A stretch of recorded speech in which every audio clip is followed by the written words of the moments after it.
Welcome to another video on stories of our history. Imagine a chill spring morning in the year 1950, deep in the heart of the Jutland Peninsula, just a few kilometers west of the town of Skanderborg.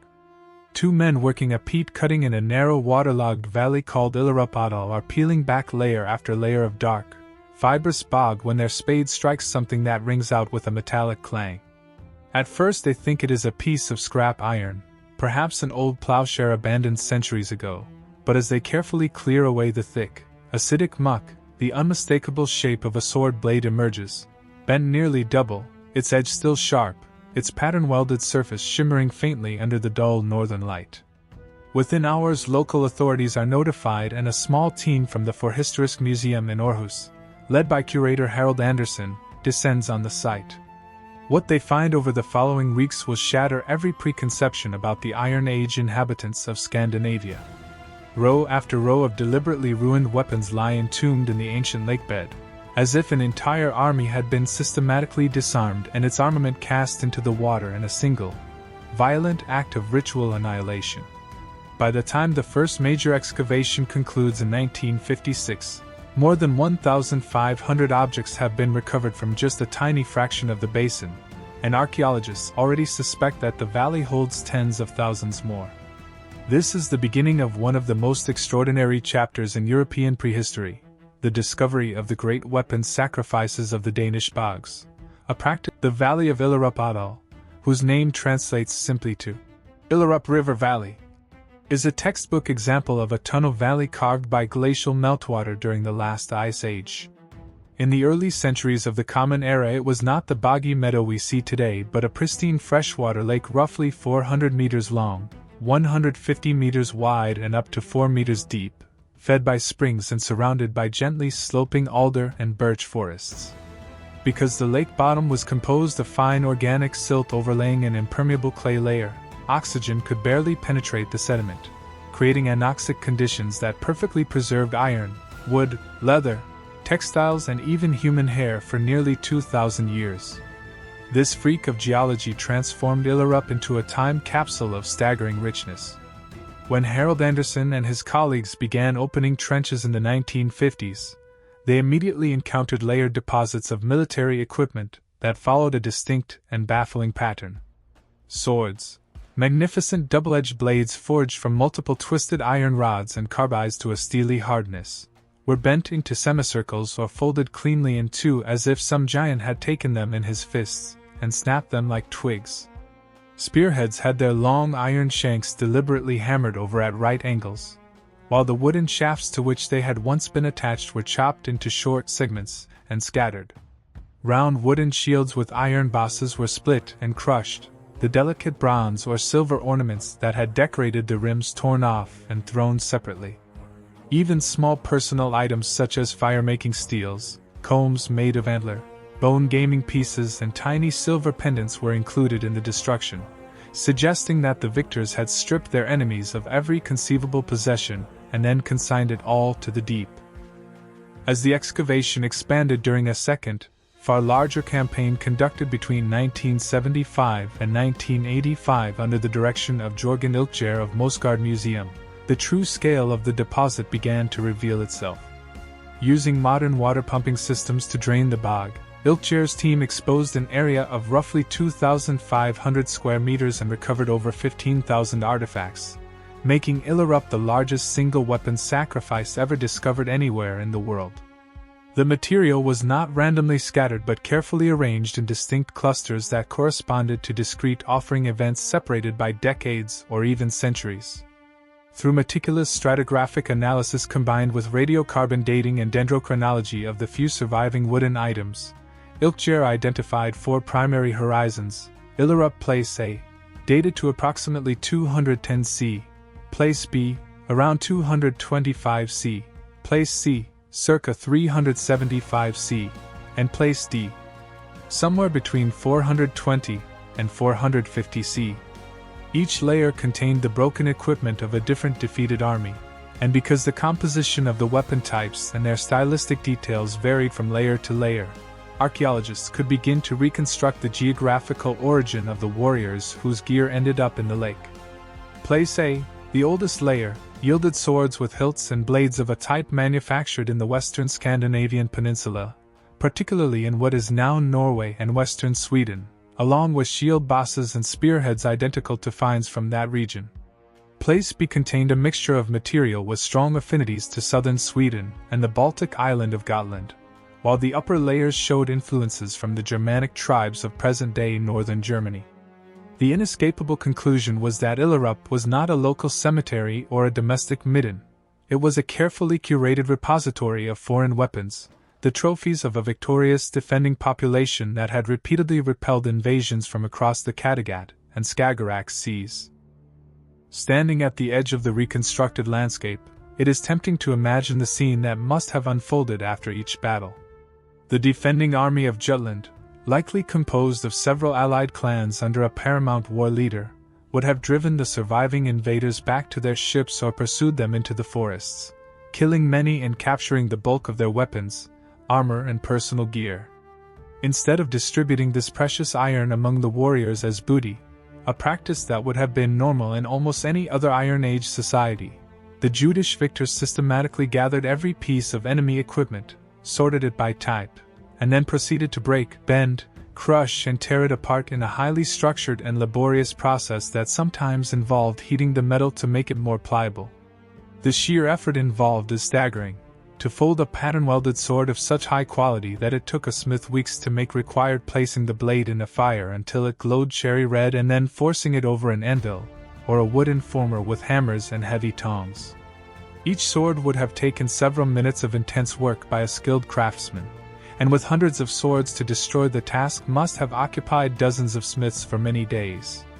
After the destruction was complete, the fragments were carried in baskets or on carts to the lakeshore and waded out into the water, where they were arranged in heaps, sometimes with particular types of weapons grouped together as if to honor the specific martial qualities they embodied. This was no haphazard dumping of refuse. It was a public, sacred spectacle enacted in full view of the community, a demonstration of both piety and absolute military dominance that would be remembered for generations.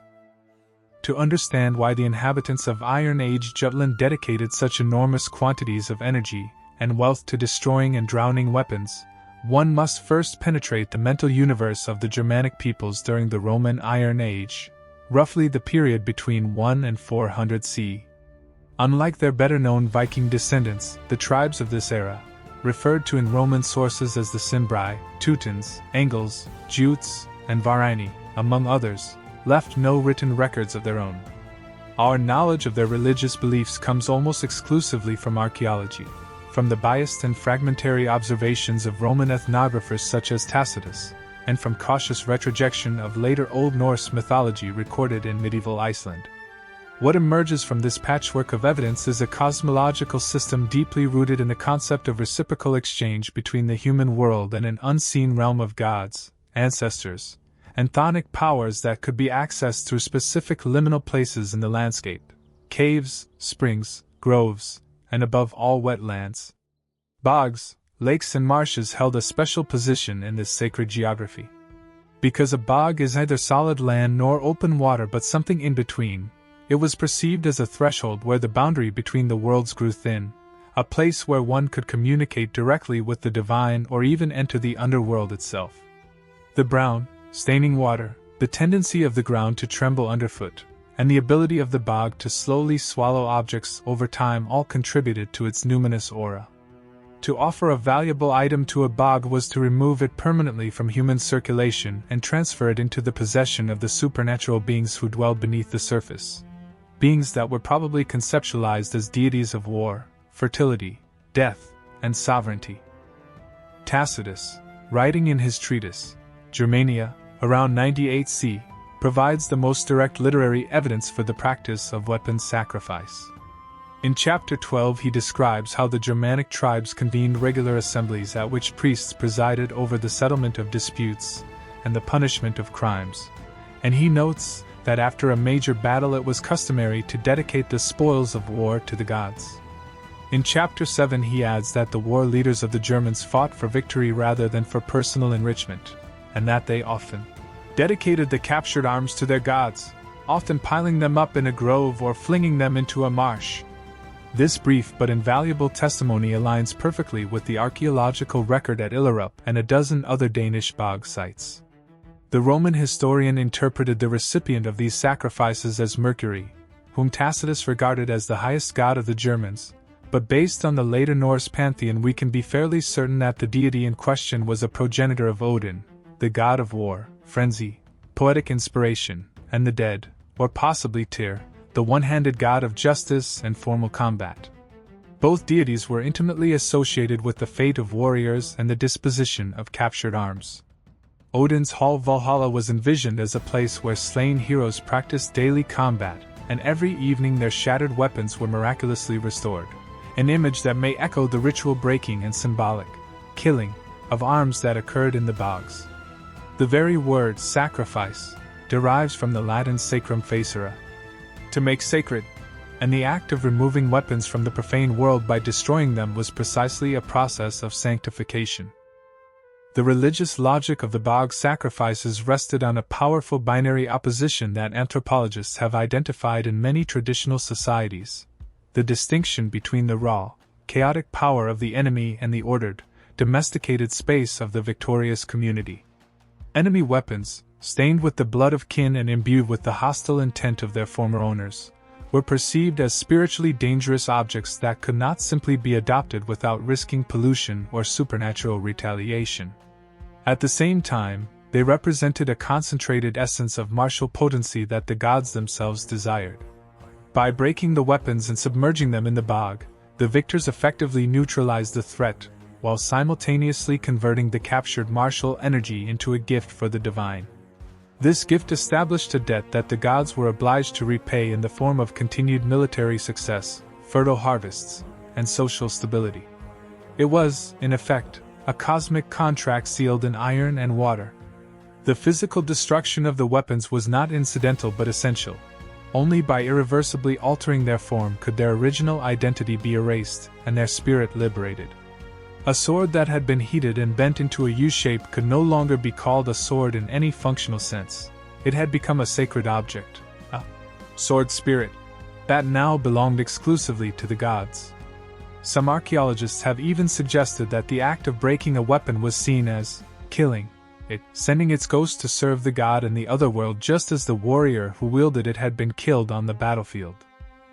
There was, however, a second, utterly pragmatic layer to the ritual that makes the bog sacrifices unique in the annals of ancient warfare. By completely destroying the enemy's arms and hiding the fragments under 4 meters of water and peat, the Jutish victors ensured that no surviving foe could ever retrieve, repair and reuse that equipment against them. In the densely forested and sparsely populated landscape of northern Europe, it was common for defeated warriors to melt away into the wilderness after a battle, regroup over the following months, and launch surprise raids to recover their lost gear, a pattern well documented in Caesar's Gallic war commentaries. The thoroughness of the destruction at Illerup, Nydam and the other sites precluded any such recovery. Experimental archaeology has demonstrated that a sword folded double cannot be re-straightened without completely reforging the blade from scratch, a process requiring a full smithy, specialized fuel, and days of labor, resources that a scattered band of fugitives simply did not possess.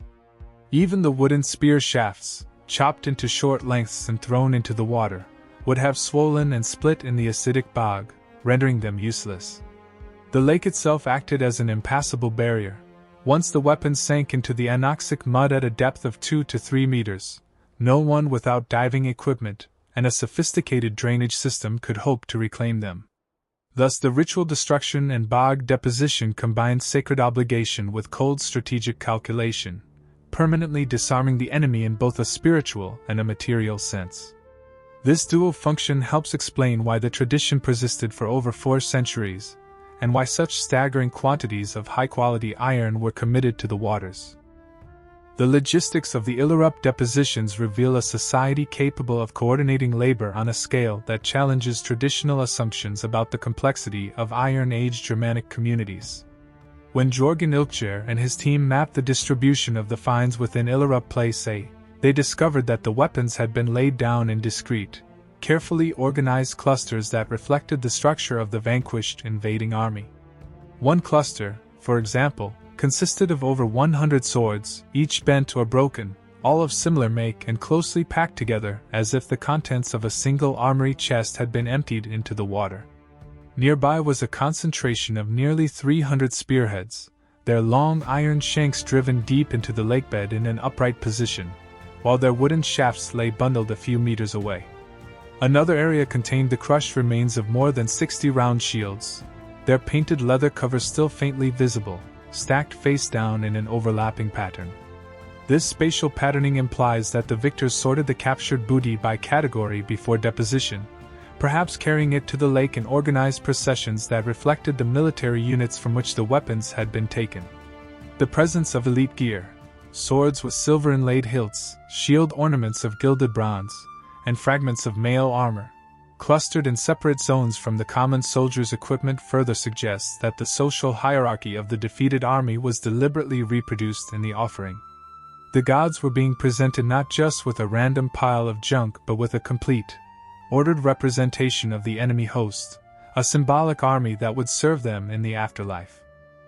Illerup Place A alone has yielded 224 swords, 542 spearheads, 371 lance heads, 132 shield bosses, 63 shield handle fittings, hundreds of arrowheads, and an extraordinary collection of personal items including 67 antler combs, 47 iron fire steels, 38 silver and bronze pendants, 14 pairs of scissors, numerous sets of gaming pieces made from glass and bone, and even the remains of a small wooden box that once contained a set of medical instruments. The swords themselves are masterpieces of the Iron Age smith's craft. Metallurgical analyses carried out by Archaeology have shown that many Illerup blades are of pattern-welded construction, a technique in which rods of iron and steel are twisted together, forge-welded, and then hammered into a blade that combines a hard, high-carbon cutting edge with a flexible, low-carbon core. The surface of such a blade displays a mesmerizing, rippled pattern that resembles flowing water or serpent skin, and which was undoubtedly considered to possess magical properties. Some swords bear inscriptions in the Latin alphabet, such as a blade stamped with the name, RICVS, likely a Roman or provincial manufacturer's mark, indicating that at least some of the weapons had traveled hundreds of kilometers from the imperial frontier before being captured, carried north, and ultimately sacrificed. Roman military equipment has also been found among the bog finds, including a complete Spatha-type cavalry sword, fragments of a helmet, and several coins of Emperors Commodus and Septimius Severus, minted between 180 and 211 CE. These Roman imports were treated exactly like the native Germanic weapons, bent, broken, and submerged alongside everything else, proof that in the eyes of the sacrificers all enemy material carried equal spiritual danger and required equal ritual neutralization. The scientific dating of the Illerup layers has been carried out using a combination of dendrochronology, radiocarbon analysis, and typological cross-dating of the artifacts. The most precise results come from wooden items preserved in the bog, tool handles, shield boards, and the remains of small boats, which could be examined by the Dendrochronology Laboratory at the National Museum of Denmark. The wood from Illerup Place A gave a felling date of approximately 205 C, with a margin of error of only a few years, placing the sacrifice firmly in the reign of the Roman Emperor Septimius Severus and the tail end of the Marcomannic Wars that had shaken the Danube frontier. Place B would date it to around 220 CE, a period of relative stability on the Roman border but apparent upheaval in the Scandinavian peninsula. Place C, dated to about 375 CE, coincides almost exactly with the arrival of the Huns on the Pontic steppe and the beginning of the great chain reaction of migrations that would eventually topple the Western Roman Empire. Place D, the uppermost layer, belongs to the early 5th century, around 420–450 CE, when Roman authority in Gaul and Britain was crumbling and the Angles, Jutes and Saxons were beginning their migration across the North Sea. This correlation between the weapon sacrifices and periods of continental turmoil suggests that the pressure on the Judish communities was increasing as displaced groups from further east and north pushed into their territory, and that the ritual destruction of captured weapons served as both a psychological release and a public reaffirmation of collective identity in the face of external threat. The excavation of Illerup also revealed that the weapons had not been simply thrown into the water but had been actively arranged on the lakebed in a sequence that suggests a choreographed ritual procedure. Divers working in the freezing, tea-colored water reported that many swords were found standing upright, their points driven into the clay, while spearheads were grouped in radiating fan-shaped patterns. In some places the weapons had been covered with flat stones, perhaps to anchor them in place or to mark the spot for future offerings. Pollen analysis of the sediments shows that at the time of deposition the lake was surrounded by open grazing land and small cultivated fields, and that the water level was deliberately managed, perhaps by a small dam or sluice, to keep the offerings submerged. This implies that the lake was a recognized, long-term ritual center, possibly controlled by a specific lineage of priests or chieftains who regulated access and supervised the sacrifices. The fact that 4 major offering events took place at the same location over a span of 240 years demonstrates an extraordinary continuity of tradition. Each generation knew exactly where the previous offerings lay beneath the dark water, and each new sacrifice was placed alongside the old, physically linking the present victory to the ancestral past and renewing the covenant between the community and the gods. Just 25 kilometers south of Illerup, on the narrow ALS fjord near the town of Sonderborg, lies another of the great weapon bog sites, Nydam Mose. Discovered in 1830 and excavated intermittently over the next 3 decades, Nydam rivaled Illerup in the richness and drama of its finds but had the added sensational element of a complete, seagoing ship deliberately sunk with its cargo of weapons. The first discoveries were made by a local farmer, Jens Larsson, who while cutting peat uncovered an iron sword and a large wooden board. The find attracted the attention of the Royal Antiquarian in Copenhagen, and by 1859 a systematic excavation led by Conrad Engelhardt had begun, funded by King Frederick VII himself. Over 4 seasons, Engelhardt and his laborers drained the bog using a steam engine, erected a wooden rail track to remove the spoil, and meticulously documented the contents of what turned out to be an astonishingly well-preserved war booty deposit centered on a massive oak-built vessel. The Nydam boat, as it came to be known, measured 23.5 meters in length, 3.5 meters in beam, and could carry a crew of between 30 and 45 rowers. Constructed of overlapping planks secured with iron rivets, it represented the apogee of Scandinavian clinker-building technology in the 4th century, and is the oldest fully preserved seagoing ship ever found in northern Europe. Remarkably, the boat had been deliberately scuttled, its hull was hacked with axes and a large hole had been chopped through the bottom, before being filled with destroyed weapons and sunk in about 2 meters of water. The Nydam deposit contained over 2,600 individual artifacts, including 100 swords, 552 spearheads, 90 lance heads, 70 shield bosses, and an array of belt buckles, brooches, tools, and personal ornaments. The weapon destruction at Nydam followed the same basic pattern as at Illerup, with swords bent and folded, shields smashed, and spear shafts cut into segments. However, the Nydam material also displayed some distinctive features that shed light on the specific circumstances of the sacrifice. Many of the swords were of a particularly long and heavy design, with broad blades up to 90 centimeters in length, perfect for slashing from a ship's deck during boarding actions. The shield remains included several examples with elaborate silver-plated bosses and gold foil decorations, indicating that high-ranking warriors, possibly the chieftains leading a maritime raiding expedition, had been among the defeated. Dendrochronological analysis of the Nydam boat's timbers, conducted in the 1990s, produced a precise felling date of 310 to 320 C, placing the sacrifice about a century after the earliest Illerup offerings and roughly contemporary with Illerup Place C. The wood itself came from forests in the region of present-day Schleswig-Holstein, just south of the Danish border, suggesting that the ship was built locally and then used, captured, and sacrificed all within a relatively small geographic area. The presence of Roman military equipment, including parts of a cavalry helmet, belt fittings with imperial motifs, and a coin of Emperor Gallienus minted around 265 C indicates that the raiders had probably been active along the North Sea coast of the Roman province of Germania Inferior, plundering frontier forts and settlements before returning to their homeland, only to be intercepted and annihilated by the local defenders. The ship itself was the single largest and most valuable item ever sacrificed in a Danish bog, and its inclusion adds an entirely new dimension to our understanding of the ritual. In the Germanic world, ships were far more than mere transport. They were symbols of social status, communal identity, and military power, intimately bound up with myths of the sun, the sea, and the passage to the land of the dead. To destroy and sink a ship of such size represented a sacrifice on an almost unimaginable scale, equivalent to giving an entire longhouse or hall to the gods. Engelhardt's excavation records describe how the boat lay in the bog with its stern pointing toward the southeast, aligned with the direction of the open sea, as if it had been steered into the marsh on its final voyage.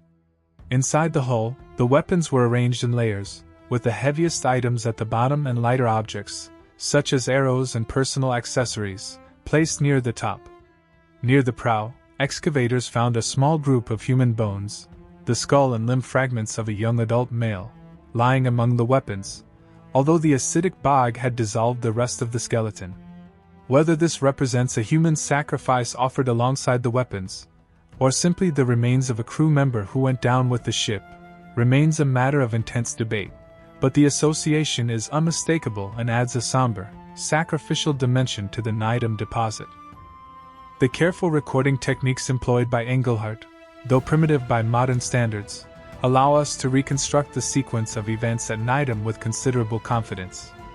First, the ship was captured and stripped of any usable supplies. Its sails, rigging, and probably its deck planks were removed and possibly burned on a pyre nearby. Next, the weapons of the defeated crew were sorted and systematically broken, swords heated and bent, spears snapped, shields crushed, while the personal belongings of individual warriors were gathered and, in a poignant touch, often kept together in small bundles that probably corresponded to the possessions of a single man. The destroyed equipment was then carried down to the waiting ship and stowed on board, wedged between the ribs and laid across the thwarts, until the hull was loaded from stem to stern. At this point, a party of men wielding axes systematically hacked holes through the bottom of the ship, causing it to settle into the bog and slowly fill with water and peat. Over time, the anaerobic conditions preserved the oak hull almost intact, while the iron weapons developed a characteristic black patina that protected them from further corrosion. When the Nydam boat was finally raised in 1863, transported to Flensburg, and later to the Museum of the Fatherland in Kiel, it represented the first time modern Europeans had ever beheld a near-complete vessel from the deep ancestral past, a direct, tangible link to the world of the Angles and Jutes who would, within a century, begin their migration to Britain. While Illerup and Nydam are the most famous, they are only the most dramatic examples of a widespread and long-lived tradition that stretched from the bogs of southern Scandinavia to the wetlands of northern Germany and even the Baltic Islands. On the island of Funen, the Vimose bog, whose name translates ominously to the marsh of the sacred grove, has yielded an even earlier and stratigraphically richer sequence of weapon deposits, beginning in the late 2nd century CE and continuing for over 150 years. Vimose was first excavated in the 1850s, and systematic work continued through the 20th century, ultimately producing a staggering assemblage of over 3,000 weapons and other objects spread across 4 major horizons. The oldest layer, Vimose I, dated to around 150 to 160 CE, contained a variety of spearheads, shield parts, and a remarkable set of bronze vessels of Roman origin, basins, ladles, and a complete saucepan that had been deliberately perforated with hammer blows before being submerged. Vimose II, from about 190 to 200 CE, added bent swords and dozens of ornate belt buckles of a type worn by Germanic auxiliaries serving in the Roman army, raising the tantalizing possibility that some of the sacrifice gear had been taken from returning mercenaries who had learned the arts of war on the imperial frontier and then brought their Roman-style equipment back to Scandinavia, only to be defeated in a tribal conflict. Vimose III, dated to approximately 220 to 240 CE, is the richest layer, containing more than 1,200 objects including beautifully pattern-welded swords, gilded shield fittings, and a set of iron horse gear, bit, bridle mounts, and a curb chain, that hints at the presence of a mounted warrior elite. The uppermost layer, Vimose 4, placed around 270 to 300 CE, shows a shift toward a more standardized, mass-produced set of weapons, perhaps reflecting the growing centralization of power in the region. Among the Vimose finds are objects of unique historical significance that go beyond the purely military. In 1895, a long wooden bow was recovered from the bog, measuring 192 centimeters in length and carved from a single piece of yew, almost identical to the famous longbows of medieval England but nearly 1,000 years older. Its presence among the sacrificed weapons suggests that archers played a significant role in the battles of the period, a fact largely invisible in the elite-focused sword and shield deposits. Even more remarkable, Vimose produced some of the oldest known runic inscriptions in the world, scratched into metal objects such as a belt buckle, a sword shape, and an iron comb. One inscription, on a shape from Vimose II, reads, Mariha Ile, in characters ancestral to the elder Futhark, a phrase that may mean, the famous one, or could be a woman's name, perhaps that of the weapon's original owner or the dedicant who offered it. Another inscription, on a small wooden plane found among the debris, simply reads, Talaho, plane, making it the earliest labeled tool ever discovered in Scandinavia. These tiny glimpses of the Germanic language in its formative stage connect the weapon's sacrifices to the broader intellectual and cultural ferment of the late Roman Iron Age, a time when the tribes of the north were absorbing not just Roman material goods but also the concept of writing, which they adapted to their own tongue and used for memorial and magical purposes. At Vimose, as at Illerup, the spatial arrangement of the offerings suggests a highly organized ritual procedure. The weapons were not scattered randomly across the bog but concentrated in two distinct basins, each about 30 meters in diameter, which were probably open pools in the otherwise overgrown marsh. Excavators noted that the material in each basin was graded by size and weight, with heavy items such as swords and shield bosses forming the bottom layer, covered by a middle layer of spearheads, and topped by lighter artifacts like combs, knives, and the occasional piece of jewelry. This stratified arrangement can only have been achieved by wading into the shallow water and deliberately placing each category of object in its prescribed position, perhaps while reciting formulas or performing specific ritual gestures. Pollen analysis of the sediment cores taken from the Vimose basins shows that at the time of deposition the surrounding vegetation included large quantities of elder and hazel, plants that in later Norse folklore were closely associated with magic and the underworld. The presence of charred wood fragments and heat-cracked stones scattered among the weapons indicates that fires had been lit on the shore during the ceremonies, perhaps for cooking communal feasts, for ritual purification, or for heating the metal blades prior to bending. The combination of fire, water, iron, and the spoken word, the elements of ancient Germanic magic, would have created an atmosphere of intense ritual power, reinforcing the bonds of the community and terrifying any potential enemies who might hear the story of what had been done to their predecessors' arms. The Vimose deposits also illuminate the economic dimension of the weapon sacrifices, a factor that is easy to overlook but which must have been of paramount importance in a subsistence-based society where iron was a scarce and precious resource. To modern eyes, the idea of taking hundreds of perfectly functional swords and smashing them into useless scrap seems the height of irrational destruction. But from the perspective of the Iron Age community, the iron that went into the bog was not lost, it was merely transferred from the material economy to the spiritual economy, where it paid for intangible but essential goods such as divine favor, social cohesion, and military deterrence.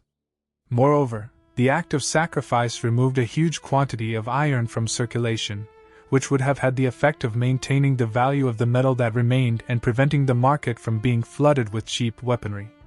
Some archaeologists have argued that the bog deposits functioned as a kind of bank, in which a community's surplus martial capital was stored in the form of a permanent gift to the gods, a store of value that could be drawn upon in times of crisis by recalling the earlier victories and the divine obligations they had created. This interpretation is supported by the fact that many of the deposited weapons were already old and well-worn at the time of sacrifice, bearing the marks of repeated sharpening and combat damage.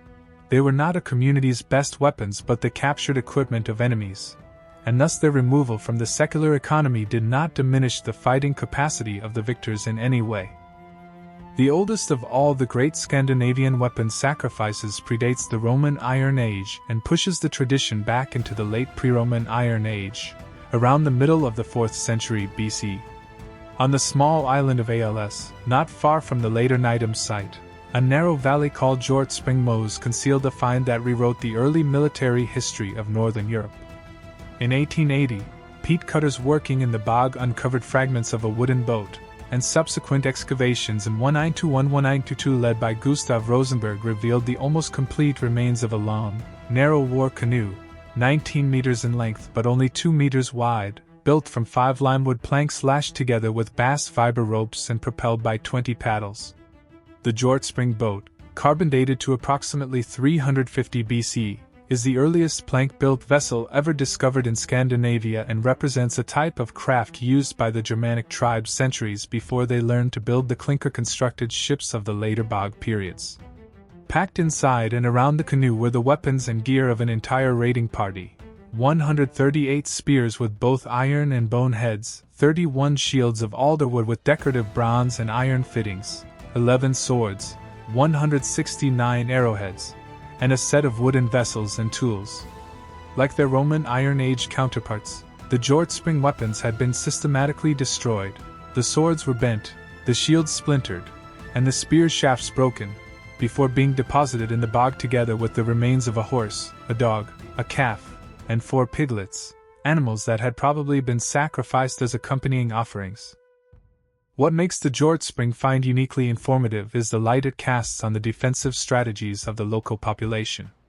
Detailed analysis of the bone and antler spearheads showed that many of them were manufactured from the antlers of red deer native to the Scandinavian peninsula, while the iron spearheads and swords corresponded to types known from Central Europe. This suggests that the defeated invaders at Hjortspring came from some distance, perhaps from the region of modern Mecklenburg-Vorpommern or even further south, and that they had mounted a large amphibious raid on the Danish islands, only to be met and completely wiped out by the local defenders. The scale of the raiding party can be estimated from the size of the boat and the number of weapons.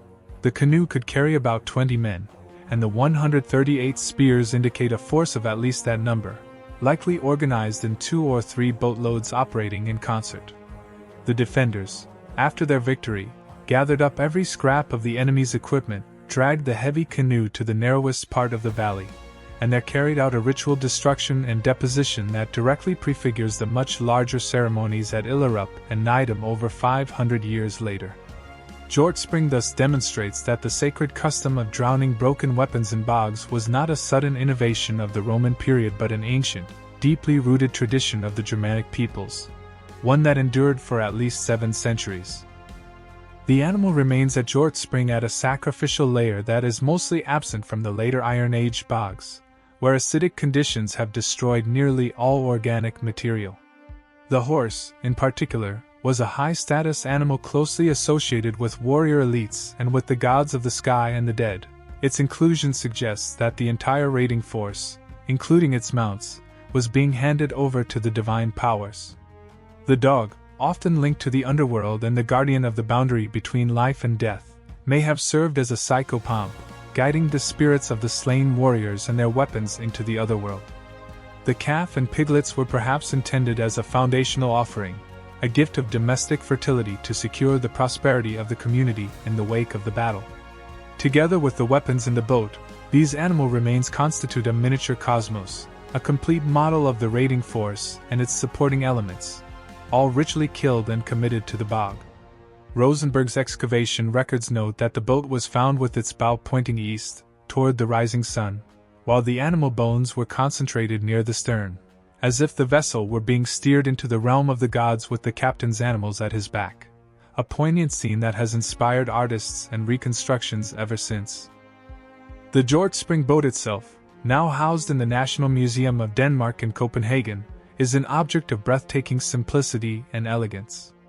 Its planks, hewn from the inner bark of lime trees, are less than 2 centimeters thick and were stitched together with twisted bast cords that passed through rows of carefully drilled holes, a technique that required immense skill but left no metal fastenings to corrode in the acidic bog. The paddles, each carved from a single piece of ash, are lightweight and balanced, designed for quick acceleration and silent approach, perfectly suited to the hit-and-run amphibious warfare that characterized Germanic raids for centuries. The shields, thin alder boards with central wooden bosses, would have offered limited protection against heavy weapons but were light enough to be carried over long distances and used in the fast, mobile skirmishing that was the hallmark of early Iron Age combat.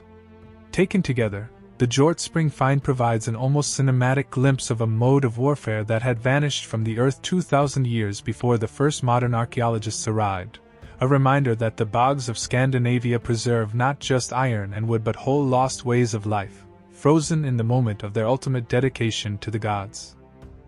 The gods to whom these massive sacrifices were made can be glimpsed dimly through the archaeological remains and the fragmentary written sources, though their exact identity remains a subject of scholarly debate. The most likely candidate for the primary recipient of the weapon bog offerings is the deity whom the Romans called Mercurius, and whom the later Norse knew as in Odin in modern English. Tacitus, in chapter 9 of his Germania, reports that among the Germans, Mercury is the deity whom they chiefly worship, and to whom on certain days they consider it lawful to offer even human victims. A description that aligns with Odin's later role as the god of war, death, poetry, and ecstatic frenzy. Odin was the master of Valhalla, the Hall of the Slain, where departed warriors fought each other every day and were reborn at evening to feast, a myth that directly mirrors the destruction and symbolic resurrection of weapons in the bog sacrifices. In Norse poetry, Odin's spear Gungnir was so potent that oaths sworn upon it could not be broken, and weapons dedicated to Odin were believed to determine the outcome of battles. The practice of bending swords and spears before casting them into the water may be seen as a physical enactment of the binding and unbinding of death magic, placing the weapons beyond human use while simultaneously consecrating them to the one-eyed god who hung on the world tree Yggdrasil for 9 nights to win the runes, an ordeal of suspension, piercing, and transformative sacrifice that has clear echoes in the hanging of offerings in bogs. Another deity who may have been honored in the bog deposits is Tyr, the god of formal combat, legal duels, and sworn agreements. Tyr's most famous myth tells how he placed his right hand in the mouth of the giant wolf Fenrir as a pledge while the other gods bound the beast, and when the wolf bit off the hand, Tyr sacrificed his limb to uphold the cosmic order. This theme of the sacrificial offering of weapons, objects that represent martial integrity and the warrior's oath, resonates with Tyr's character as the guarantor of boundaries and the enforcer of solemn compacts. The Vimose bog, whose name derives from 6, meaning a sacred sanctuary, may have been specifically dedicated to such a martial juridical deity. The runic inscriptions found at Vimose, with their formulaic language of naming and dedicating, could represent the spoken element of the ritual, the verbal component that transformed a physical act of destruction into a binding contract between men and gods. Some of the spearheads recovered from the bogs bear engraved symbols that have been interpreted as early Tawaz runes, the Tirun named after Tyr, scratched into the metal to invoke his power. These marks were often placed so that they would be covered when the spearhead was hafted, indicating that they were not meant for human eyes but for the god's gaze alone, a secret dedication known only to the deity and the warrior who wielded the weapon. The bog itself was not merely a convenient receptacle but a living entity in the Germanic religious worldview, a divine consort, or a manifestation of the earth goddess Nerthus, whom Tacitus describes in chapter 40 of the Germania. According to Tacitus, Nerthus was worshipped by 7 tribes in the region of the Danish Isles, and her sacred grove stood on an island in the ocean. At certain times her wagon, covered in a cloth, was drawn through the land in a procession that brought peace and fertility. After the ritual, the wagon, the cloth, and even the goddess's cult statue were washed in a secluded lake by slaves who were then immediately drowned, thus returning to the goddess through the same waters that had been purified. This account provides a powerful parallel to the weapon sacrifices. The lake, or bog, is the place where sacred objects, and even human beings, are given back to the earth, absorbed into her body, and transformed into a source of renewed power.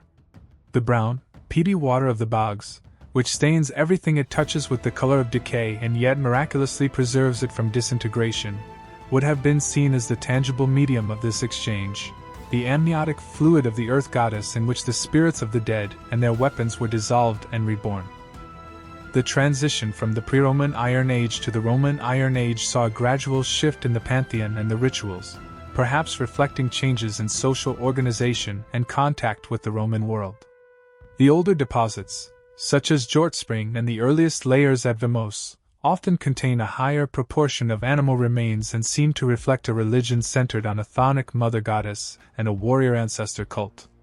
The later deposits, especially Illerup Place C and D and Nydam, are dominated by the Odinic-Tyrrhic complex of sky gods, war gods, and oath-binding deities, with a stronger emphasis on the destruction of foreign weapons as a celebration of the victorious tribal confederacy.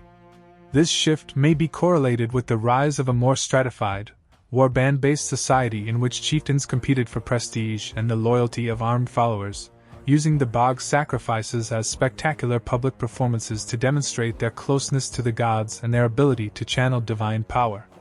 The enormous effort required to destroy and dump 15,000 weapons would have made a profound impression on everyone who witnessed it, reinforcing the authority of the leaders who orchestrated the ritual and cementing the myth of their invincibility. In this sense, the Bogs were not just temples but theaters of power, stages on which the drama of victory was reenacted and the memory of past triumphs was made permanent and visible, even if only to the gods and the initiated. The actual mechanics of weapon destruction have been reconstructed through a combination of forensic analysis of the artifacts themselves and practical experiments carried out by modern blacksmiths and experimental archaeologists. When the curators of Mosgard Museum and the National Museum of Denmark began to examine the Illerup swords under high magnification microscopes, they noticed consistent patterns of deformation that could only have been produced under very specific conditions. The typical pattern-welded sword blade is about 5 to 6 mm thick at its spine, tapering to a cutting edge of less than 1 mm. To bend such a blade into a U-shape without it snapping in half required heating it to a temperature of approximately 800 to 900 degrees Celsius, well into the glowing red range, at which point the iron's crystalline structure became malleable enough to flow under pressure. Many of the Illerup blades show localized areas of decarburization, a loss of carbon from the surface layer, that is characteristic of prolonged heating in an open forge, indicating that the swords were intentionally placed in a fire and brought to a uniform cherry-red heat before being bent. The bending itself was probably accomplished using a pair of heavy tongs and a wooden or iron former, with one man holding the tang end while another applied force to the point end, or by placing the heated midsection over an anvil and hammering it down. In some cases, the tip of the sword was bent back until it touched the hilt, creating a closed loop. In others, the blade was folded in 3 or 4 segments, like a fan, suggesting multiple successive heating and bending operations. The spears were treated somewhat differently due to their composite construction. A typical Germanic spear consisted of a leaf-shaped iron head with a long, slim shank that was driven into a split in a wooden shaft and secured with a binding of sinew or leather.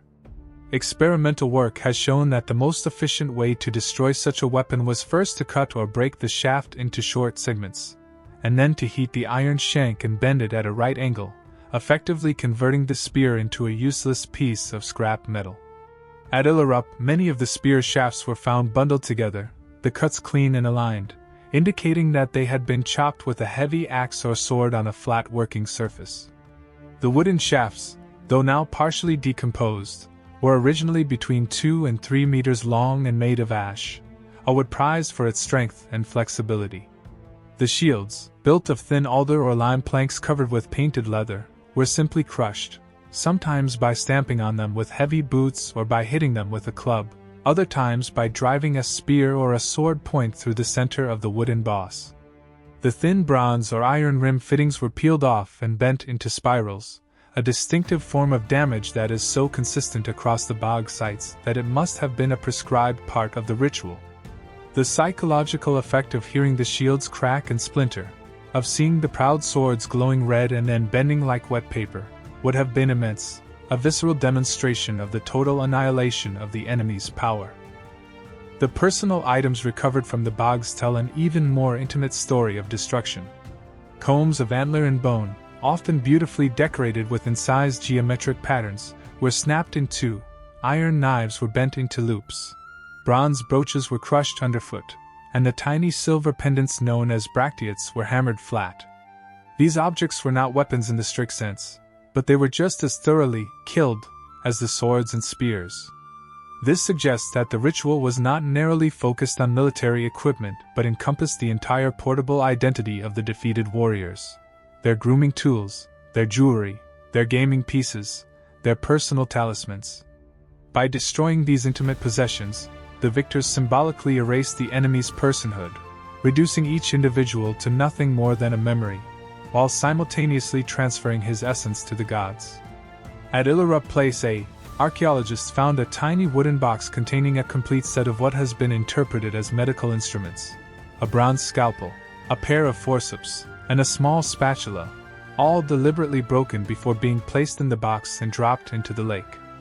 This suggests that a healer or field surgeon had been among the defeated raiders, and that even his specialist equipment, which had no inherent military value, was considered sufficiently tainted by its owner's hostile intent to require ritual neutralization. The thoroughness is absolute. Nothing that belonged to the enemy was allowed to survive intact, and by extension, no aspect of the enemy's identity was permitted to linger in the world of the living. The time required to process the immense quantity of weapons at a site like Illerup Place A must have been considerable. Based on practical experiments, a skilled smith can heat and bend a pattern-welded sword in about 10 to 15 minutes, from cold start to finished loop. With perhaps 6 to 8 smiths working simultaneously at portable forges set up near the lake shore, the 100-plus swords of Illerup Place A could have been destroyed in a single long day of concentrated labor.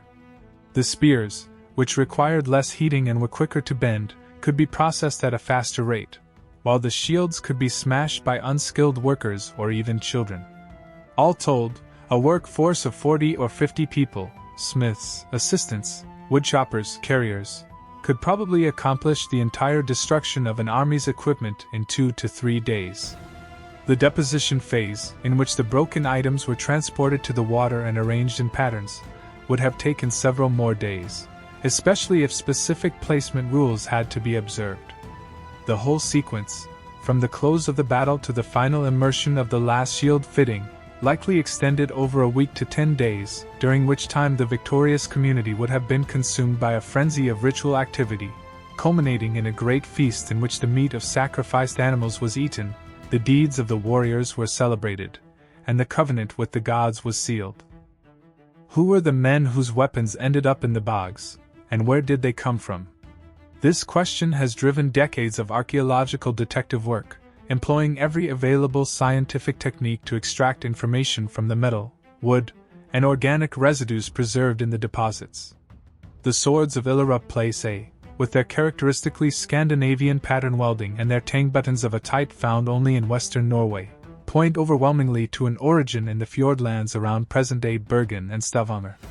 The shield bosses from the same layer bear decorative motifs, concentric circles, punch dots, and stylized animal heads that are identical to those on shields recovered from graves in the Swedish province of Värmland and the Norwegian regions of Sogn og Fjording. The spearheads, classified according to the typology established by the Polish archaeologist Piotr Luxkiewicz, include a high proportion of the so-called Simris type, a long, slender form with a prominent midrib that was manufactured exclusively in the western Scandinavian peninsula during the late 2nd and early 3rd centuries c. Even the antler combs, humble as they may seem, have been traced to specific workshop traditions through the analysis of their manufacturing waste. The Illerup combs are made from red deer antler, which was abundant in Norway and western Sweden but scarce in Jutland, and they were carved using techniques that leave a distinctive comb maker's mark, a set of parallel guide lines that is found only on combs from the Scandinavian peninsula. All these lines of evidence converge on the conclusion that the defeated army whose gear filled Illerup Place A had sailed across the Skagerrak from the coast of Norway, probably in a fleet of small, open boats. in a major amphibious raid on the rich agricultural lands of eastern Jutland. The later layers tell a different story.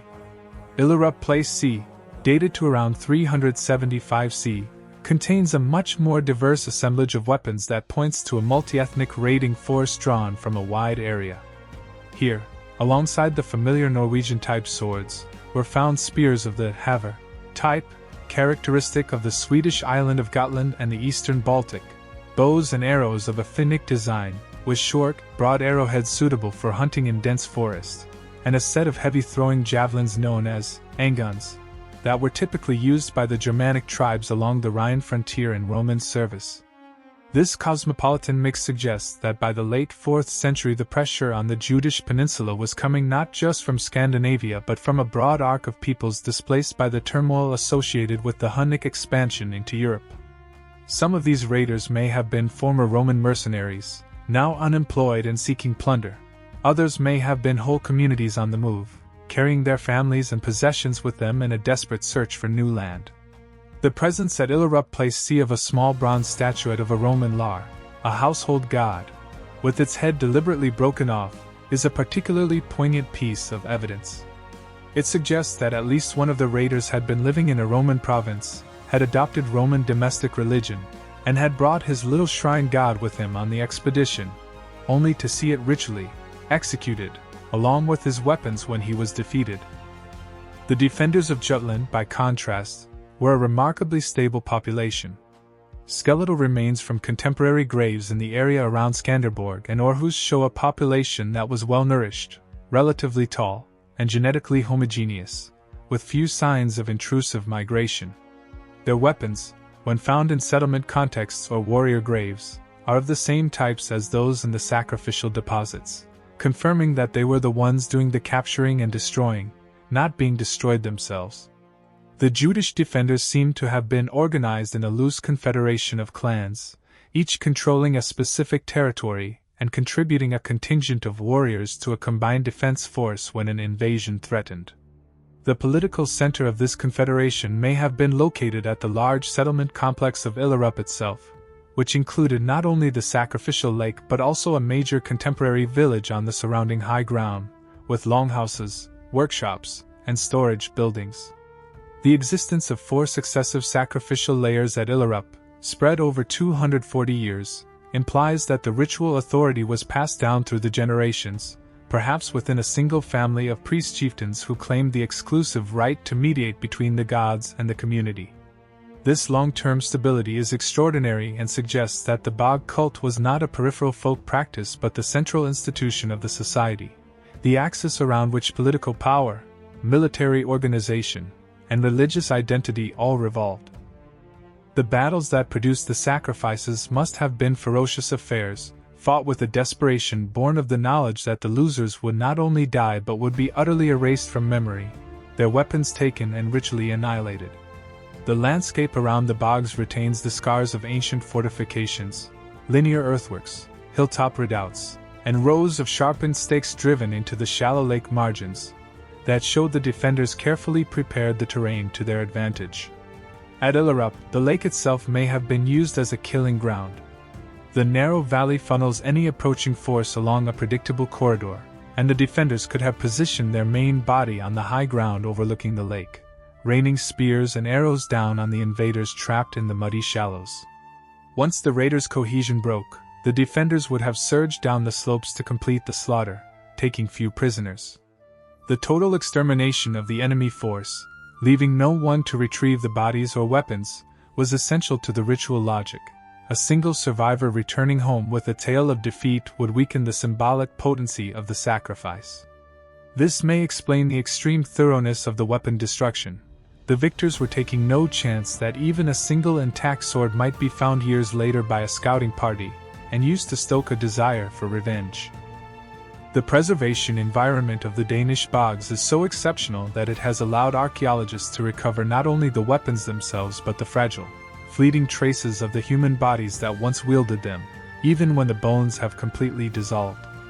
In several of the bog deposits, including Illerup, Vimose, and particularly the smaller site of Porskjær in eastern Jutland, excavators have found patches of a dark, greasy substance that chemical analysis identified as human adipose tissue.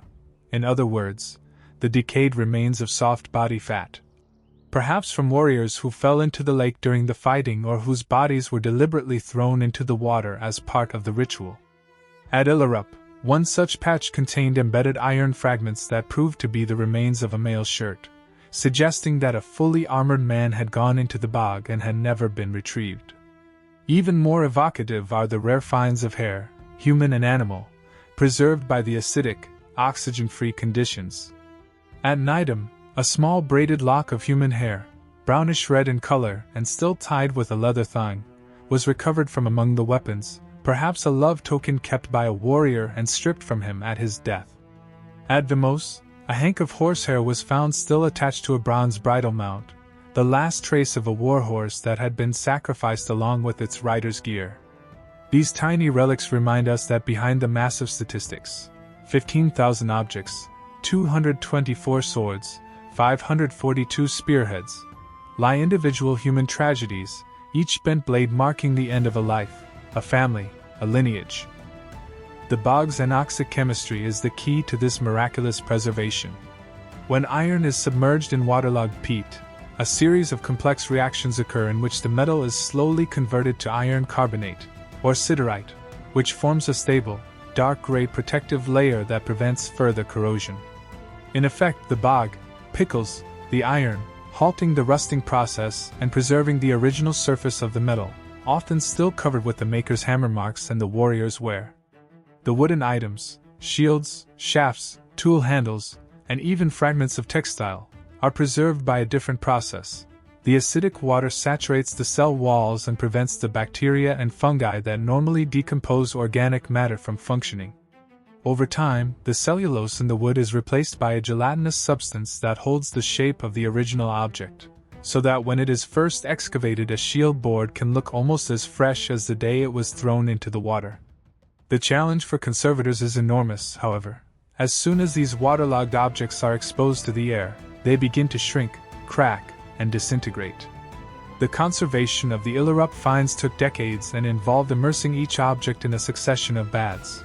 First in clean water to remove the acidic bog acids, then in a solution of polyethylene glycol to replace the water in the cellular structure, and finally in a vacuum chamber where the remaining moisture was drawn off. Swords and spearheads were painstakingly cleaned under a microscope with a scalpel and a dental pick, revealing every detail of the pattern welding and the decorative inlay, while shields were freeze-dried and impregnated with a synthetic resin to stabilize the fragile wood. The scientific analysis of the bog iron has also yielded a wealth of information about ancient metallurgy that cannot be obtained from grave finds or settlement debris, because those environments are too dry and the iron has long since rusted away. The Illerup swords were made from iron smelted from bog ore, a locally available raw material that formed naturally in the same wetlands where the sacrifices were deposited. By studying the slag inclusions trapped within the metal, researchers such as Archaeology and Van F. Buchwald have been able to reconstruct the entire smelting process, from the collection of the ore nodules to the building of the clay furnace, the firing at around 1,200 degrees Celsius, and the hammering out of the resulting bloom into a workable bar.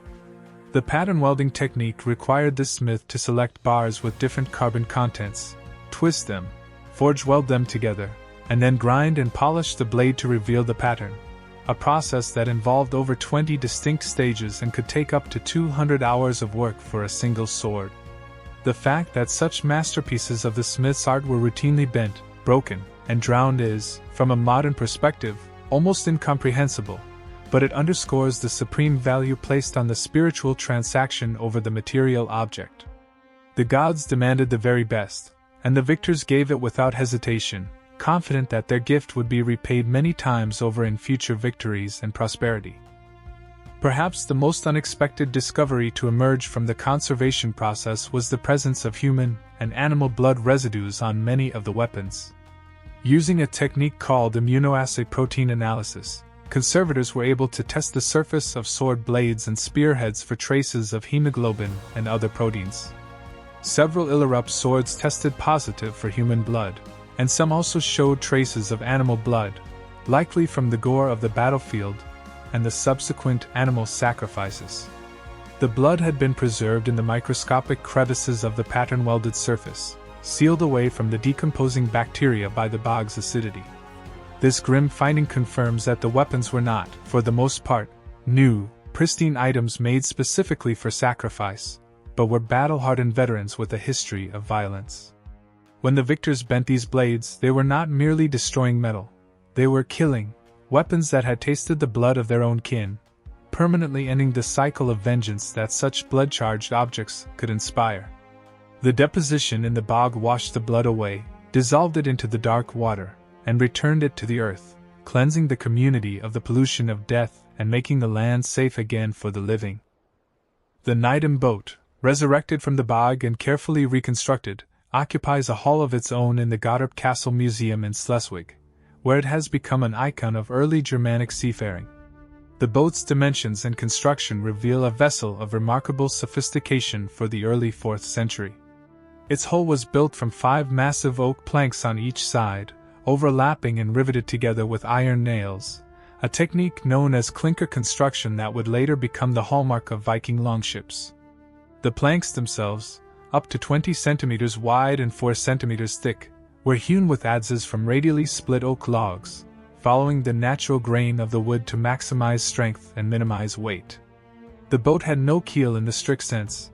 Instead, the lowest plank was thickened and shaped to provide lateral resistance, and the vessel derived its stability from its broad, flat-bottomed cross-section, which allowed it to navigate shallow coastal waters and even be beached on sandy shores without a harbor.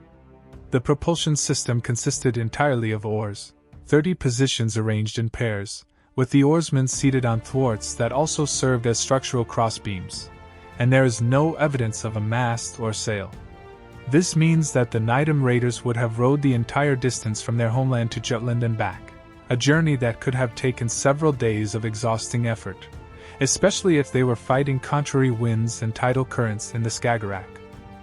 The experimental reconstruction of the Nydam boat, built by the Danish National Museum's shipbuilding workshop in the 1990s and named Nydam Tver, has provided invaluable insights into the logistics and capabilities of the Iron Age raiders.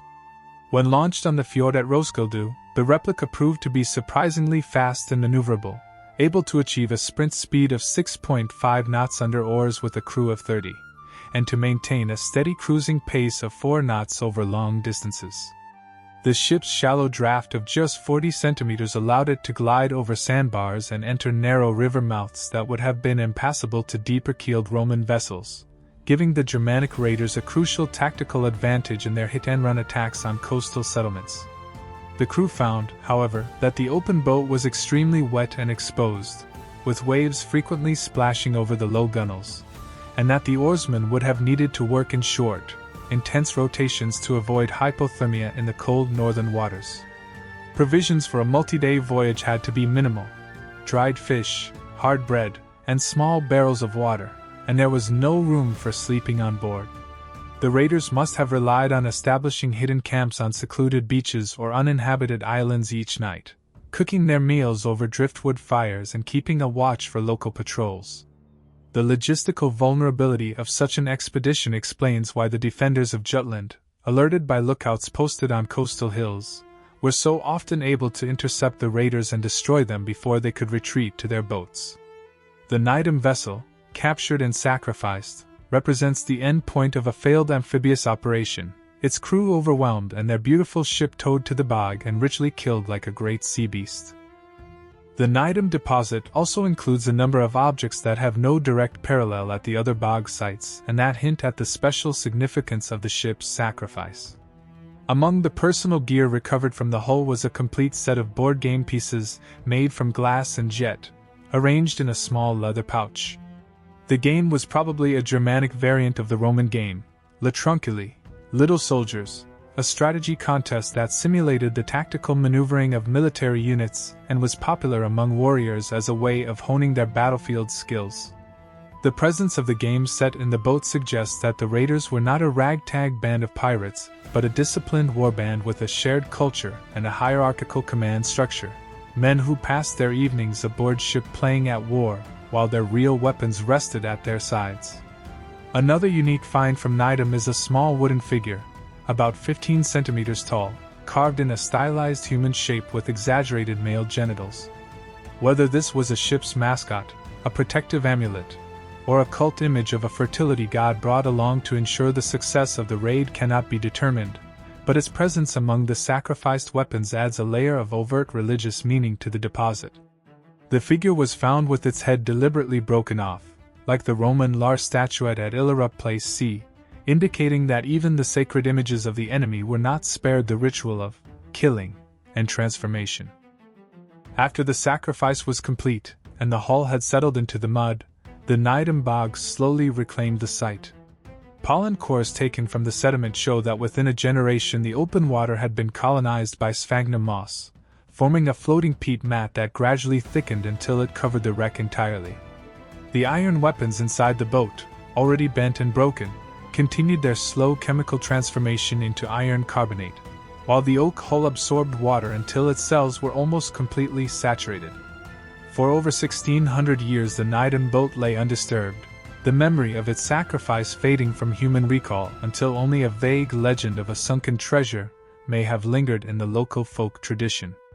When Conrad Engelhart's steam engine first started to pump out the bog in 1859, the planks of the boat emerged from the peat as if from a dream, their surfaces black and shimmering, still bearing the marks of the axe blows that had ended their seaworthy life.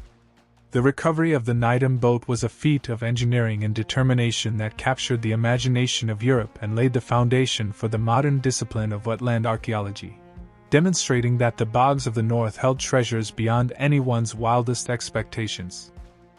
The Vimose bog on Funen is in many respects the most complex and intellectually challenging of all the weapons sacrifice sites, not only because of its long chronological span but because of the exceptional variety of its contents.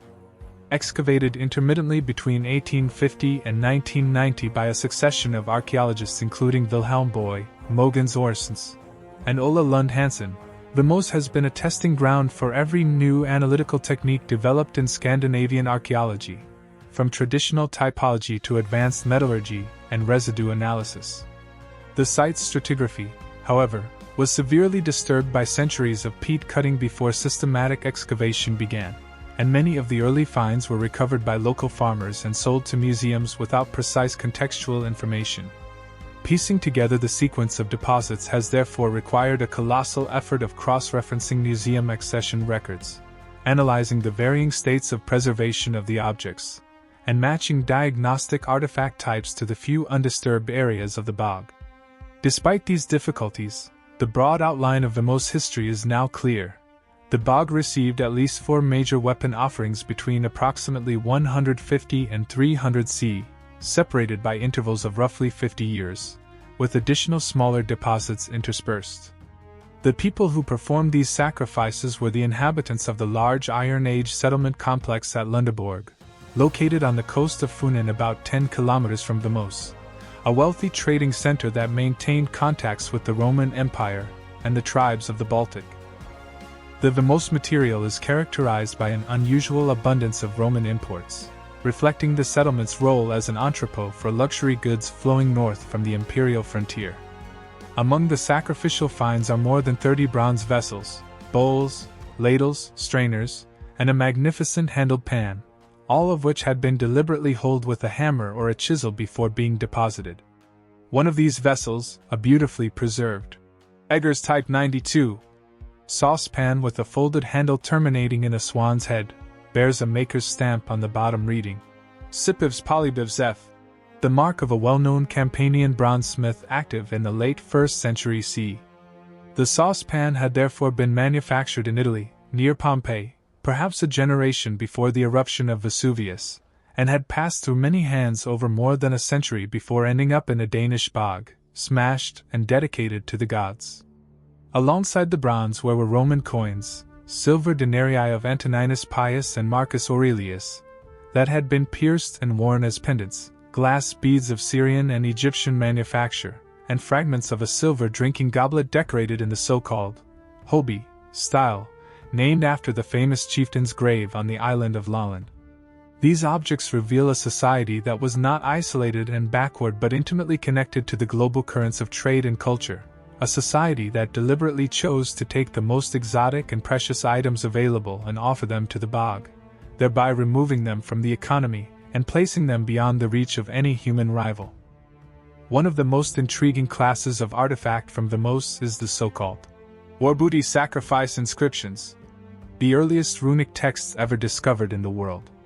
The runic alphabet, or Elder Futhark, appears to have emerged in Scandinavia or northern Germany during the late 2nd century CE, probably inspired by contact with the Latin and Greek alphabets used by Roman soldiers and merchants. The earliest known runic inscription of all is the famous Harja inscription on a comb from Vimose II, which reads simply a man's name. Harja, scratched into the antler with a knife point. Whether this was the name of the comb's owner, the warrior who dedicated the sacrifice, or a magical charm invoking a protective spirit is unknown, but the act of writing a name on an object and then destroying that object and offering it to the gods is freighted with ritual significance. The name was in effect killed, along with the comb, its owner consigned to the realm of the dead, his identity transferred to the divine record keepers. Another Vimose inscription, on a silver-mounted sword shape, reads, Mariha Ile, and has been interpreted as either a man's name followed by a designation of status, or possibly a dedicatory formula meaning. The famous one gives. A third inscription, on a small wooden plane found in the Vimose forelayer, reads, Talaho, which is directly cognate with the modern English word, tally, and means simply, plain, the earliest known instance in any Germanic language of a tool being labeled with its own name. This suggests that the runic script, in its infancy, was already being used for a variety of functions, from the magical and commemorative to the purely practical, and that the Bogs preserve a snapshot of that formative moment when writing first entered the mental universe of the northern peoples. The Vimose runic finds have profound implications for our understanding of the Bog sacrifices because they demonstrate that the rituals were accompanied by verbal performances, spoken formulas, chants, perhaps formal declarations of the god's name and the purpose of the offering, that were occasionally committed to writing on the objects themselves. In the later Norse literary tradition, runes were believed to have been discovered by Odin after his 9-night ordeal on Yggdrasil, and the carving of runes was always accompanied by spoken spells known as Galbr, which activated the magical power of the signs. It is highly probable that a similar belief system existed in the Roman Iron Age, and that the runic inscriptions on the Bog weapons were not merely labels but active components of the ritual, words that bound the gods to their obligations and bound the sacrificed objects to their new divine owners. The destruction of the inscribed objects, the bending of the sword shape, the snapping of the comb, would then have constituted a closing of the verbal formula, a permanent seal on the bargain, ensuring that the words could never be unsaid or the gift reclaimed. This linguistic dimension elevates the Bog sacrifices from simple acts of devotion to complex semiotic operations, negotiations between mortal and divine that employed the full repertoire of Iron Age communicative technologies, speech, writing, metalwork, and ritual violence. The sacrificial landscape of Iron Age Scandinavia extended well beyond the 4 major sites of Illerup, Nydam, Vimose, and Hjortspring. Across the Jutland Peninsula, on the Danish islands, and into what is now northern Germany and southern Sweden, scores of smaller bogs have yielded weapon deposits that collectively paint a picture of a region-wide tradition of staggering intensity and longevity. At Trainbear Moes on the island of Langland, divers recovered a cluster of 40 bent swords packed into a single wooden chest, an offering so concentrated that it was nicknamed the Armory of the Gods. At Edsbol in southern Jutland, a bog excavated in the 1970s produced over 200 spearheads and 50 shields, all systematically broken and arranged in a tight spiral pattern on the ancient lakebed. At Porskjær, a small bog near Horsens, the finds were dominated by javelins and light-throwing spears, suggesting that a fast-moving skirmishing force had been caught and destroyed. At Balsmer on the Swedish island of Gotland, a weapon deposit of the same general character but consisting mainly of local types indicates that the ritual practice was not confined to the Danish mainland but was shared across the Baltic. The sheer number of these sites, more than 50, have been identified with certainty, and many more are suspected, suggests that virtually every clan territory in Iron Age Scandinavia possessed its own sacrificial wetland, each controlled by a local elite, and each receiving offerings on a regular, perhaps generational, basis. The bogs were a vast network of sacred places, a web of ritual communication that linked communities across hundreds of kilometers and bound them to a common cosmic charter. The chronological distribution of the weapon sacrifices reveals a clear pattern of intensification during periods of external pressure. The earliest deposits, such as Hjortspring, date to the pre-Roman Iron Age, a time when the Germanic tribes were expanding and consolidating their territories. Then, between 150 and 250 CE, there is a huge spike in the quantity and richness of the sacrifices, corresponding exactly to the Marcomannic Wars and the increased availability of Roman military equipment, as well as to a phase of population growth and climatic warming that may have intensified competition for land. A second spike occurs around 300 to 320 CE, the date of the Nydam deposit, coinciding with the internal turmoil in the Roman Empire known as the crisis of the 3rd century, and the subsequent restructuring under Diocletian and Constantine. The final major phase, represented by Illerup Place C and D in the late 4th and early 5th centuries, coincides with the arrival of the Huns and the Great Migration period, when entire peoples were on the move and the Judish Peninsula was a pressure cooker of competing ethnicities and warbands. After about 450 CE, the practice of large-scale weapon sacrifice in bogs abruptly ceases, replaced by a different tradition, the deposition of gold bracteates and hoards of gold solidi, which may reflect a shift from an economy based on iron and warfare to one based on gold and political alliance building. The end of the weapon sacrifices marks the end of an era, the closing of the bog portals, as the descendants of the sacrificers turned their eyes across the North Sea and began the great migration to Britain that would give rise to the Anglo-Saxon kingdoms. The legacy of the bog sacrifices endures in the landscape and in the cultural memory of the North, distorted but never entirely forgotten. The Old Norse sagas, written down in Iceland in the 13th century but preserving traditions that reach back to the migration period, contain numerous references to the drowning of weapons in lakes and marshes. In the Volsunga saga, the hero Sigmund draws the sword Gram from the trunk of a tree, and when he dies the sword is broken and thrown into a lake, a clear mythological echo of the bog ritual. In the Eddic poem, Havamol, the words of the High One, Odin speaks of the runes he won through his ordeal in the tree, and he lists among his powers the ability to blunt the blades of my foes, and bend their swords, precisely the effects achieved by the weapon sacrifices. Later, the medieval law codes of the Scandinavian kingdoms contain prohibitions against throwing weapons into springs and wetlands, evidence that the pagan practice continued as a folk custom long after the official conversion to Christianity, and had to be suppressed by ecclesiastical and royal authority. Even today, the bogs of Denmark are regarded with a certain wariness by local people. Tales of ghosts, lost armies, and strange lights hovering over the marshes at night keep alive a dim awareness that these places were once portals to another world, and that the water still holds secrets that are best left undisturbed. Standing at the edge of Illerup Ådal on a misty autumn morning, with the reeds rustling and the first pale sunlight slanting through the alders, it is not hard to feel the presence of the past. The valley is quiet now, a peaceful nature reserve where birdwatchers come to spot marsh harriers and cranes. But beneath the placid surface of the meadow the testimony of one of the most extraordinary ritual traditions in human history lies preserved for all time. Each excavation season at Illerup has brought new surprises: a gilded sword hilt, a necklace of amber beads, a tiny silver figure of a dancing man, and future digs will almost certainly uncover more.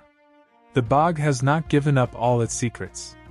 The 4 major offering layers that have been excavated represent only about 40% of the total deposit. The remaining 60% is still in the ground, left in place for future archaeologists equipped with technologies we cannot yet imagine. What will they find? Perhaps the remains of a 5th sacrifice, older than Place A, pushing the origin of the tradition back still further. Perhaps the personal effects of the chieftain who led the Judish defenders, dedicated to the bog at his death, as the ultimate thank-offering for a lifetime of victories. Or perhaps the wooden figures of the gods themselves, the the cult images before which the swords were bent and the spears were broken, glimpsed for a few moments in a torchlit ceremony, and then returned to the dark waters, waiting to be called forth once more. The weapon bogs of Denmark are a reminder that history is not always written in words. Sometimes it is written in bent iron, shattered wood, and the deep, dark mud of a sacred lake, and it demands a different kind of reading, a reading that requires us to listen with our hands, our eyes, and our imagination. The bending, breaking, and drowning of thousands of weapons was not simply a ritual performance. It was a profound metallurgical event that permanently altered the physical and chemical structure of the iron, creating a unique signature that modern scientists can read like a book. The swords recovered from Illerup, Nydam, and Vimose offer an unparalleled archive of Iron Age blacksmithing, precisely because they were not allowed to rust away in graves or on battlefields but were sealed in an oxygen-free environment almost immediately after their ritual destruction. Metallurgists led by Archaeology at the National Museum of Denmark have subjected dozens of these blades to a battery of tests: X-ray radiography, metallographic sectioning, micro-hardness measurement, and scanning electron microscopy with energy-dispersive X-ray spectroscopy, and the results have revolutionized our understanding of how the Germanic smiths achieved their legendary results. A typical pattern-welded sword from Illerup Place A was forged from between 3 and 7 composite rods, each rod itself composed of twisted alternating layers of low-carbon ferrite and high-carbon perlite, sometimes with a thin strip of phosphorus-rich iron added to create a bright, silvery line in the final pattern.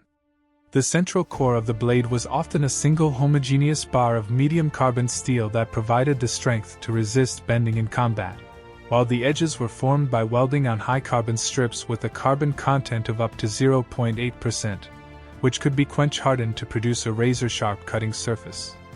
The skill required to manage the different forging temperatures of these dissimilar materials, to avoid delamination or cracking during the welding, and to grind and polish the finished blade to expose the pattern without damaging the edge, is almost beyond modern comprehension.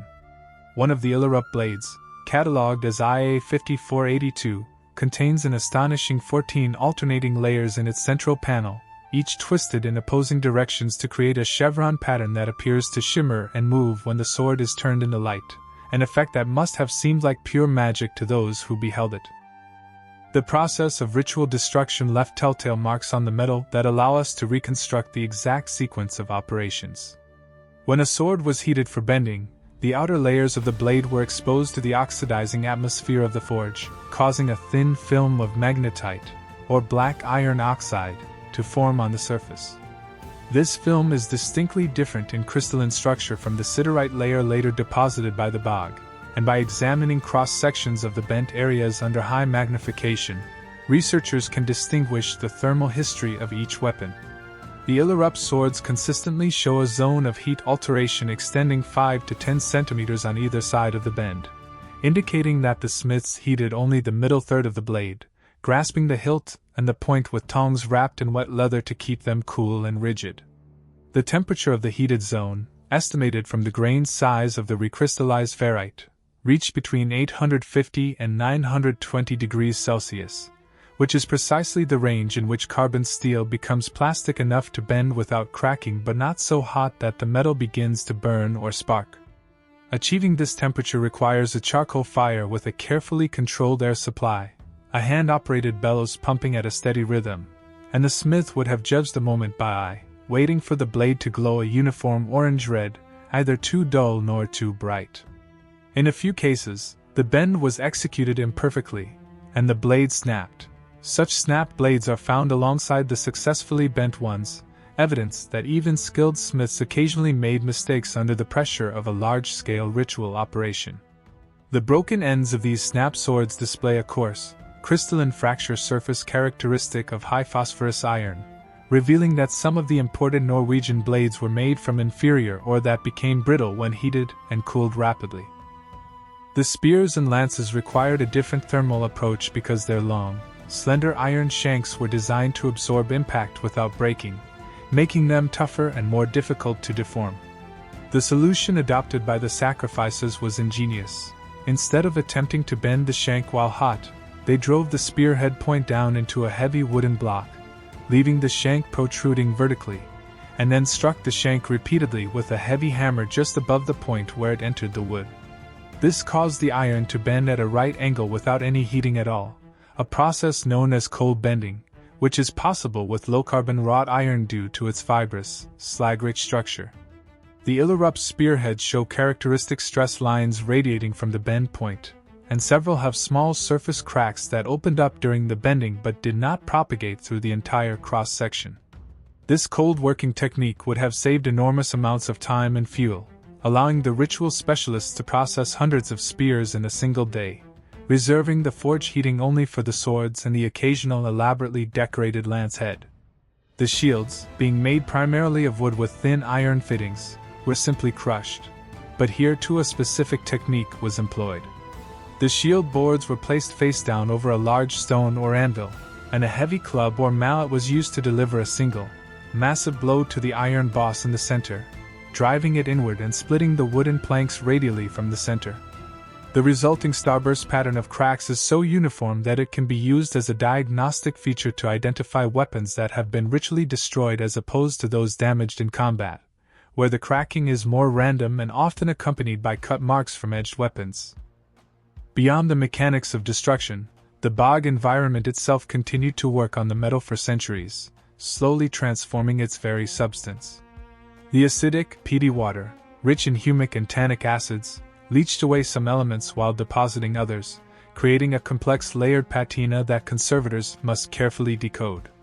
In the oxygen-starved depths of the bog, sulfate-reducing bacteria thrived, producing hydrogen sulfide gas that reacted with the iron to form iron sulfides, pyrite and marcasite, which appear as golden yellow flecks embedded in the dark surface of the metal. These sulfides are fragile and can oxidize rapidly when exposed to air, turning into sulfuric acid and literally eating the artifact from the inside out. The conservation of the Illerup material therefore required immediate immersion in alkaline baths to neutralize the acid and stabilize the sulfides. In some cases, the organic components of the weapons, leather grips, wooden scabbard liners, linen wrapping around spear shafts, had been partially replaced by iron oxides migrating from the metal, preserving their shape in a ghostly brown stain. By meticulously documenting these traces before they could fade, conservators have recovered details as fine as the twisted sinew bindings on a sword hilt and the stamped pattern of a leather shield cover, information that would have been utterly lost if the weapons had been deposited in a normal grave. Thus the bogs function not only as ritual portals but as natural conservation laboratories, capturing a snapshot of Iron Age martial technology at the very moment of its ritual, death, and holding it in suspended animation until our own time. Behind every bent sword and shattered shield lies a human story, and archaeologists have worked tirelessly to extract whatever fragments of individual identity survive from the bog deposits. The weapons themselves, through their wear patterns, repairs, and personal modifications, can be read as biographies of their owners, chronicles of a warrior's life from his initiation into manhood to his final, fatal battle. The swords of Illerup display a wide range of use wear indicating different career lengths and intensities. Some blades are heavily notched along their cutting edges, with multiple episodes of resharpening visible as a series of parallel striations running diagonally across the bevel, each set representing a different sharpening session after a battle or training exercise. These blades had clearly seen extensive action and had been maintained with great care over many years, suggesting that they belonged to seasoned warriors, perhaps in their 30s or 40s, who had been fighting since adolescence. Other swords from the same deposit are almost pristine, with sharp, unblemished edges and the original forged scales still visible in protected areas near the hilt. These likely belonged to young men on their first major raid, barely out of their training, whose martial careers were cut short before they had time to accumulate the scars of combat. One particularly poignant sword, catalogued as IA 327, shows evidence of a field repair. The tang, which had snapped at some point before the final battle, had been crudely reforged and riveted back together, a botched job that would have made the hilt loose and uncomfortable but which kept the weapon functional. The man who carried this sword was probably poor, unable to afford a new blade, and he fought with a patched-up weapon until the day he was overwhelmed and his sword bent and drowned. The personal items mixed in with the weapons add flesh to these skeletal biographies. Combs, knives, fire steels, and pouches of gaming pieces were the everyday carry of a warrior, the things he needed to groom his hair, eat his food, light his fire, and pass the time in camp. At Illerup, some of these personal items were found in small clusters that almost certainly represent the contents of a single man's kit bag, stripped from his body and thrown into the bog together. One such cluster, from Illerup Place B, contained a comb carved with a serpent design, a small iron knife with a decorated antler handle, a strike-a-light with a lump of pyrite, a bronze buckle from a sword belt, and a tiny silver pendant in the shape of a hammer, perhaps an early representation of Thor's hammer, the protective amulet that would become ubiquitous in the Viking Age. The serpent comb is particularly evocative. In Norse mythology, serpents were associated with wisdom, death, and the underworld, and a warrior who wore such a comb might have been dedicating himself to Odin, the god who could assume the form of a serpent. Another personal cluster from Nydam included a pair of silver-gilt drinking horn terminals, still attached to the rotted remnants of the horn itself. Drinking horns were prestige items, passed from hand to hand at feasts, symbols of hospitality and chieftainly power, and their presence among the war booty suggests that a high-ranking leader was among the slain. The very fact that his drinking horn was taken, broken, and sacrificed indicates that the ritual annihilation extended even to the symbols of his social status, erasing his identity as a lord and reducing him to a nameless offering to the gods. The physical anthropology of the few surviving human remains from the weapon bogs provides a grim counterpoint to the elegance of the metalwork. At Nydam, the partial skull of a young adult male, aged between 20 and 25 years based on the degree of suture closure, was recovered from the boat alongside the weapons. The skull shows no obvious signs of trauma, but the acidic bog water has dissolved the facial bones and the base of the cranium, making it impossible to determine the cause of death. Chemical analysis of the surviving tooth enamel, however, revealed strontium isotope ratios that are consistent with a childhood spent in the region of present-day Mecklenburg-Vorpommern in northern Germany, hundreds of kilometers from Nydam, confirming that this individual was a foreign raider, not a local defender. His teeth also show linear enamel hypoplasia, horizontal grooves formed during childhood by periods of malnutrition or severe illness, indicating a hard early life, perhaps marked by famine or epidemic. He grew up, joined a warband, crossed the Baltic, and died violently on a foreign shore, his body dumped in the bog with his comrades' broken weapons, his name forgotten. At the smaller bog site of Bogabjerg, a complete lower jaw was found among a deposit of weapons. The jaw belonged to a man in his late 30s who had suffered from severe dental abscesses and had lost several molars before death, a condition that must have caused him chronic pain. That he nonetheless fought, and fought well enough to be among a force deemed worthy of such a grand sacrifice, speaks to the resilience and determination of these Iron Age warriors, for whom physical suffering was simply a constant of existence.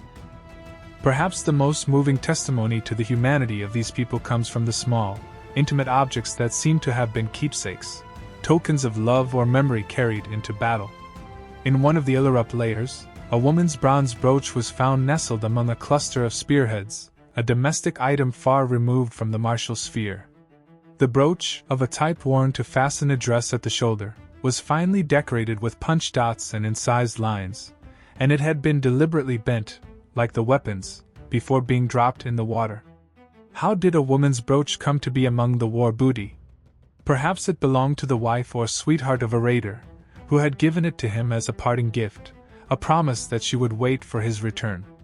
When he was killed, the brooch was stripped from his body along with his weapons and treated as an extension of his persona, an object that had to be ritually destroyed to sever the bond between the dead man and the living woman.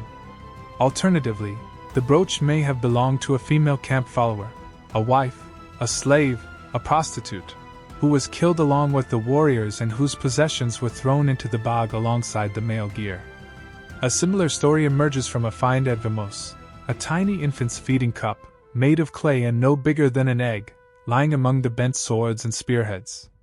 The presence of a child's item in a weapon deposit is deeply unsettling and suggests that the raiding party may have included whole families, or that a settlement near the battlefield was swept up in the slaughter, its inhabitants, even the smallest, not spared the ritual annihilation. These traces of the domestic, the feminine, and the infantile within the overwhelmingly masculine landscape of the war booty sacrifices serve as a stark reminder that war in the Iron Age was not a clean, professional affair. It was total, consuming everyone in its path. The animal remains found in association with the weapon sacrifices are far more than incidental refuse. They represent a carefully selected component of the ritual that illuminates the relationship between humans, animals, and the divine in Iron Age thought. The Hjortspring deposit, being the oldest and best preserved in terms of organic material, provides the richest faunal assemblage. In addition to the weapons in the boat, Rosenberg's excavation recovered the bones of a horse, a dog, a calf, and 4 piglets, all apparently killed and deposited at the same time as the military equipment. Each of these animals carried a heavy symbolic load. The horse was the prestige animal par excellence of the Germanic warrior elite, associated with the sun, with swift movement across boundaries, and with the journey to the land of the dead. Tacitus notes that the Germans kept sacred white horses in groves and interpreted their neighs and snorts as oracles. Later Norse mythology gives Odin an 8-legged horse, Sleipnir, capable of traveling between worlds. The sacrifice of a horse at Hjortspring may therefore have been intended to provide the slain raiders with a mount for their journey to the afterlife, or to offer the gods a gift of equivalent value to the weapons, a living creature of great worth, voluntarily surrendered. The dog, as in many Indo-European cultures, was a guardian of thresholds and a guide of souls, the companion who could lead the dead through the dark places and into the next world. The calf and piglets, on the other hand, represent domestic fertility, the assurance of food and prosperity. Their inclusion may have been a petition to the gods to renew the agricultural cycle after the disruption of war, to bring life back to the fields that had been trampled by armies. At the later Bogs sites, the acidic conditions have dissolved most of the bone, but indirect evidence of animal sacrifice abounds. At Illerup, chemical analysis of the sediment in the immediate vicinity of the weapon clusters revealed high concentrations of phosphate and fatty acids consistent with the decomposition of large quantities of animal tissue. Furthermore, the butchery marks on some of the surviving antler and bone objects suggest that the animals from which they were made were killed and dismembered in a ritual context. Several of the Illerup combs, for instance, were manufactured from red deer antler that had been sawn off the skull while the animal was still fresh, indicating that the deer was hunted and butchered specifically to provide raw material for the offerings. In one case, an antler comb was found with the cut marks still sharp and unpolished, as if it had been hastily made on the battlefield from the antler of a freshly killed stag, and then immediately sacrificed.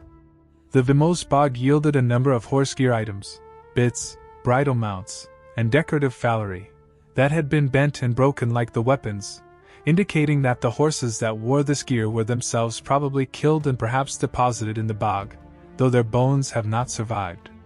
The connection between horse and warrior was so intimate that the destruction of the tack was a symbolic killing of the horse itself, a transmission of the animal's spirit to the divine realm along with that of its rider.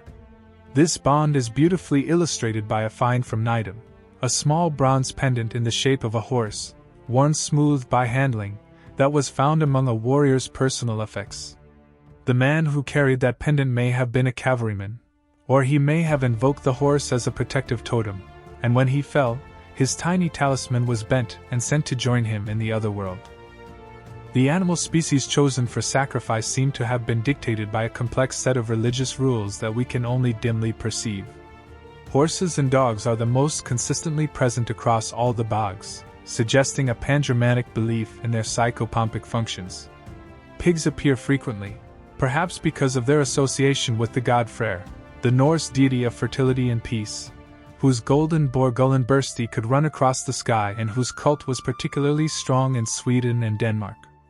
Cattle, both calves and fully grown beasts, represent the ultimate store of wealth in a pastoral economy, and their sacrifice would have been a significant economic cost, a true gift of substance to the gods. Wild animals, by contrast, are almost completely absent from the sacrificial layers, with the notable exception of red deer antler, which was used for combs and tool handles but not deposited as whole carcasses. The avoidance of wild game, bears, wolves, elk, suggests that the sacrificial animals had to come from the human sphere, the domesticated world that was under human control and that represented human wealth and social bonds. A wild beast belonged to the wilderness, to the realm beyond the farmstead, and was therefore not suitable as a gift from the human community to its divine partners. This distinction between the tame and the wild, the inside and the outside, is a fundamental organizing principle of Germanic cosmology, and it structures the Bogs sacrifices at every level, from the selection of the victims to the placement of the offerings in the landscape. The practical logistics of animal sacrifice at the Bog sites must have been formidable. The horse sacrificed at Hjortspring was a mature animal weighing perhaps 400 kilograms. Killing, butchering, and transporting it to the bog would have required several strong men and considerable time. The animal was probably led to the water's edge, stunned with a blow to the head, and then its throat was cut, the blood allowed to pour into the bog as a preliminary offering before the carcass was dismembered or thrown whole into the deeper water. The dog, much smaller, could have been killed with a single swift stroke and dropped in alongside the horse. The piglets and calf, being manageable in size, were probably carried into the shallow water and drowned, a method of killing that directly transferred the animal's life breath to the water spirits without the need for bloodletting. Experimental butchery of deer carcasses by modern flint knappers has shown that the tools available to Iron Age people, flint knives, bronze saws, and iron axes, were perfectly capable of processing large animals quickly and efficiently, though the work would have been messy and exhausting.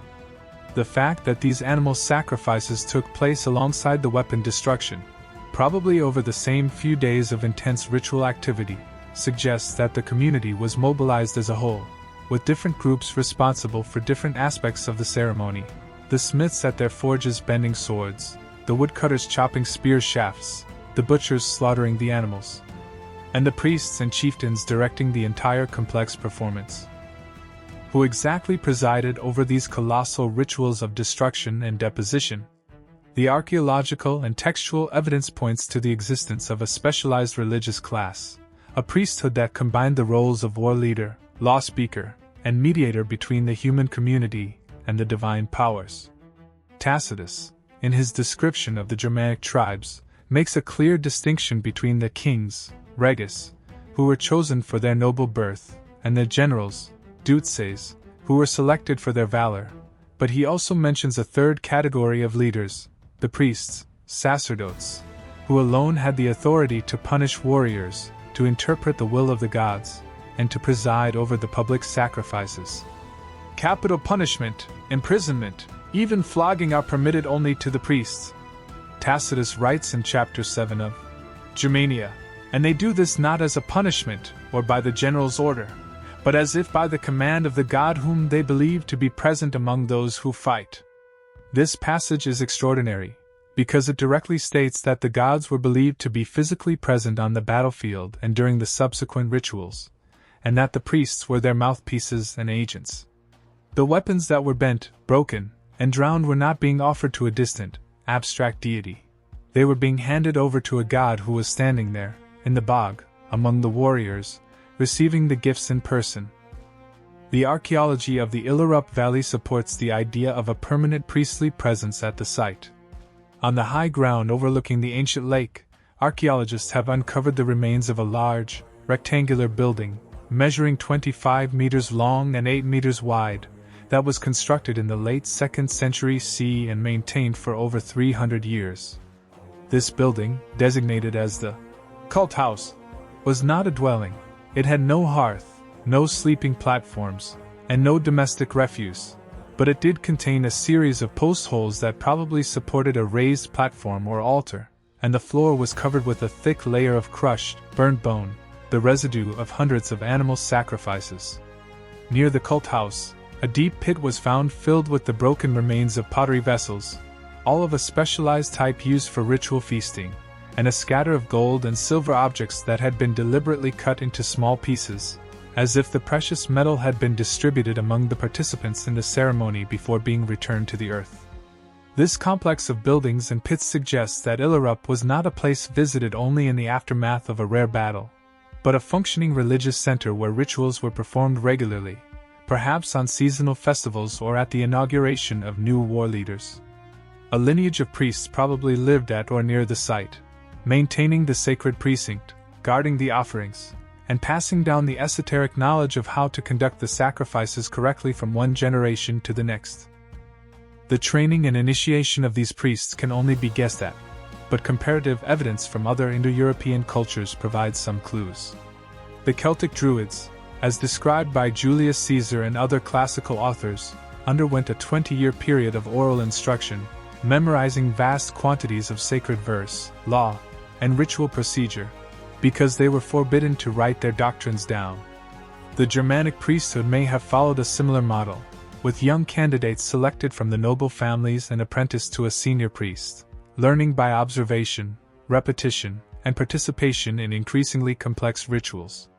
The role would have demanded an encyclopedic knowledge of genealogy, to ensure that the correct ancestral spirits were invoked, of geography, to know the sacred places and their particular requirements, of metallurgy and woodcraft, to supervise the destruction of the weapons correctly, and of the performance of spoken spells and songs. The runic inscriptions found in the Bogs may have been carved by these priests as an integral part of the ritual, a way of fixing the words in permanent form and binding the gods to their promises. The fact that the same rare runic formulas appear at Vimose, Illerup, and several other sites suggests that the priests formed a network, sharing a common sacred language and perhaps traveling from one territory to another to officiate at major ceremonies. They would have been recognizable by their distinctive dress, perhaps a white robe, a torque around the neck, and a staff or wand, and their appearance on the battlefield or at the bog would have commanded instant respect and fear. The relationship between the priests and the secular war leaders was probably one of mutual dependence and subtle tension. The chieftain provided the military muscle, the captured weapons, and the manpower to destroy them. The priests provided the spiritual legitimacy, the assurance that the gods were pleased and that the victory would be lasting. A successful war leader who could display a magnificent weapon sacrifice, presided over by a renowned priest, gained enormous prestige and likely attracted more warriors to his banner. A priest who could deliver a spectacular ceremony, complete with divine signs and portents, enhanced his own reputation and the status of his sanctuary. The potential for conflict, however, is obvious. The priest could withhold his blessing, declare the omens unfavorable, or accuse the chieftain of impiety, thereby undermining his authority. The chieftain, in turn, could challenge the priest's interpretation of the god's will or elevate a rival priest from another lineage. The fact that the weapon sacrifices continued with remarkable consistency for over 400 years, despite the violent and competitive nature of Iron Age politics, suggests that a stable modus vivendi was achieved. The priests controlled access to the sacred, and the war leaders controlled access to the weapons, and neither could function without the other. This symbiotic relationship may explain why the tradition ended abruptly in the 5th century. If the priestly lineages were wiped out or discredited during the upheavals of the migration period, there would have been no one left with the knowledge and authority to perform the rites, and the Bogs would have fallen silent. The Scandinavian weapon sacrifices do not stand in isolation but belong to a broad current of ritual violence and wetland deposition that swept across Iron Age Europe, from the peat bogs of Ireland to the lakes of the Alpine foreland and the marshes of the Baltic coast. Comparative study of these traditions reveals both the unique features of the Germanic practice and the deep underlying patterns that connect the peoples of the north to their Celtic, Slavic, and Mediterranean neighbors. In Ireland, for example, the so-called bog butter deposits, masses of preserved dairy fat packed into wooden containers and sunk in peat bogs, represent a completely different type of wetland offering, one focused on agricultural fertility rather than martial destruction. However, Irish bogs have also yielded a number of weapon deposits, including the famous find at Lisnacroger in County Antrim, where a collection of Iron Age swords, spearheads, and shield fittings, some bent and broken, was recovered from a drained bog in the 19th century. The Lisnacroger weapons were associated with a wooden cauldron and several human skulls, suggesting a ritual complex that combined weapon sacrifice, feasting equipment, and human remains in a way that directly parallels the Scandinavian sites. The Celtic peoples, like the Germans, regarded bogs and lakes as liminal zones where the boundary between worlds was permeable, and they too offered weapons to the gods, though the scale and systematic destruction characteristic of Illerup are not matched anywhere in the Celtic world. On the continent, the great sanctuary at Gournay-sur-Gironde in northern France, excavated in the 1970s, provides a fascinating Gallic parallel. Gournay was a ritual enclosure surrounded by a ditch and palisade, within which over 2,000 weapons were deposited in a structured manner, many of them deliberately bent, folded, or broken. The Gournay deposits date from the 3rd to the 1st centuries BC, predating the Scandinavian sacrifices by several hundred years, and they include swords bent into tight spirals, spears with their shafts snapped, and shields crushed and stacked. The similarity of the destruction techniques, bending, breaking, crushing, is so close that one must consider the possibility of a shared Indo-European ritual grammar, a common set of gestures and meanings that express the dedication of weapons to the gods across a vast area and an immense span of time. However, there are also significant differences. At Gournay, the weapons were displayed publicly for a period, hung on wooden posts, exposed to weather and view, before being deposited in the ditch, whereas the Scandinavian weapons appear to have been broken and submerged almost immediately after the battle. The Gallic site was a permanent sanctuary with monumental architecture, while the Scandinavian bogs, despite having some built structures, remained essentially natural features integrated into the landscape. These variations reflect different social and political contexts. The Gallic tribes were more centralized, with oppida, fortified towns, and institutionalized priesthoods, while the Germanic peoples of the north retained a more dispersed, clan-based organization well into the Roman period. Moving eastward, the bog deposits of the Przeworsk culture in Poland and the Oksywie culture in Pomerania, dating to the last centuries BC and the 1st century CE, provide an even closer parallel to the Scandinavian material. At sites like Wilkson and Zadowis, weapons, swords, spears, shields, were found bent and broken and thrown into lakes and marshes, often accompanied by the remains of horses and dogs, exactly as at Hjortspring. The Przeworsk people, who are generally identified as the easternmost branch of the Germanic linguistic group or a closely related people, clearly shared the same basic ritual vocabulary as their Western cousins. The connections between the Polish bog finds and the Scandinavian ones are so strong that some archaeologists have proposed a direct migration of ritual specialists, perhaps priests or smiths, from the Przeworsk area to Jutland in the early centuries CE, bringing their sacred techniques with them. Strontium isotope analysis of human remains from both regions, currently in progress, may eventually confirm or refute this hypothesis. Whatever the exact mechanism of transmission, it is clear that the weapon bog tradition was not a local Danish peculiarity but a pan-Germanic, and perhaps even broader, phenomenon, a shared religious coné that united the disparate tribes of northern and central Europe in a common approach to the disposal of enemy material and the propitiation of the gods of war. The southernmost echoes of the tradition can perhaps be detected in the classical world itself. The ancient Greeks, after a victory, would dedicate a tithe, a tenth, of the captured spoils to a god, often by erecting a trophy of arms on the battlefield and dedicating the remainder at a pan-Hellenic sanctuary such as Delphi or Olympia.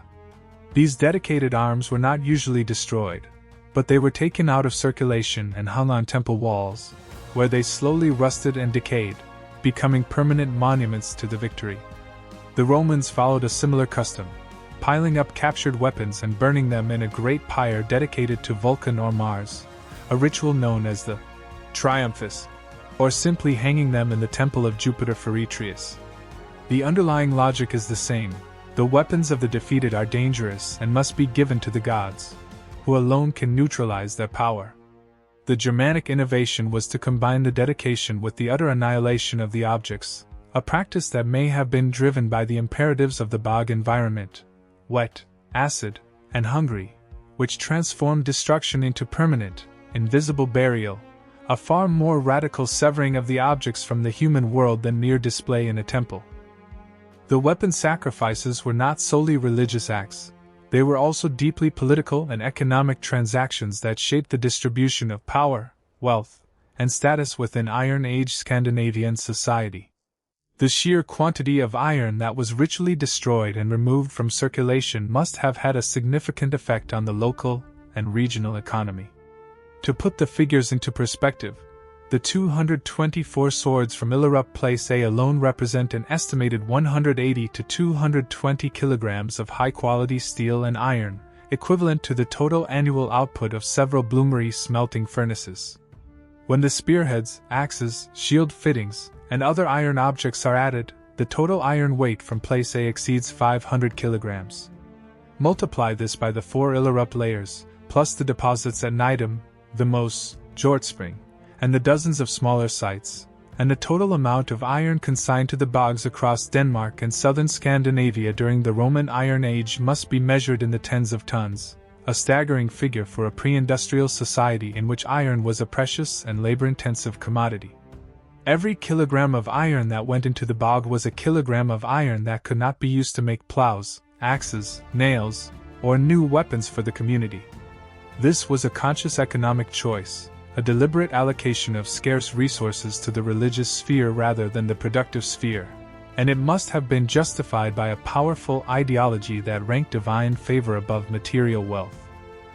The political implications of this economic drain were profound. By controlling the bog sacrifices, the chieftains and priests who directed the rituals effectively controlled the single largest consumer of iron in the society. They decided when a sacrifice would occur, how much iron would be destroyed, and which types of weapons would be offered. This gave them enormous leverage over the smiths who produced the weapons, the warriors who captured them, and the farmers who produced the food that fed the ritual participants.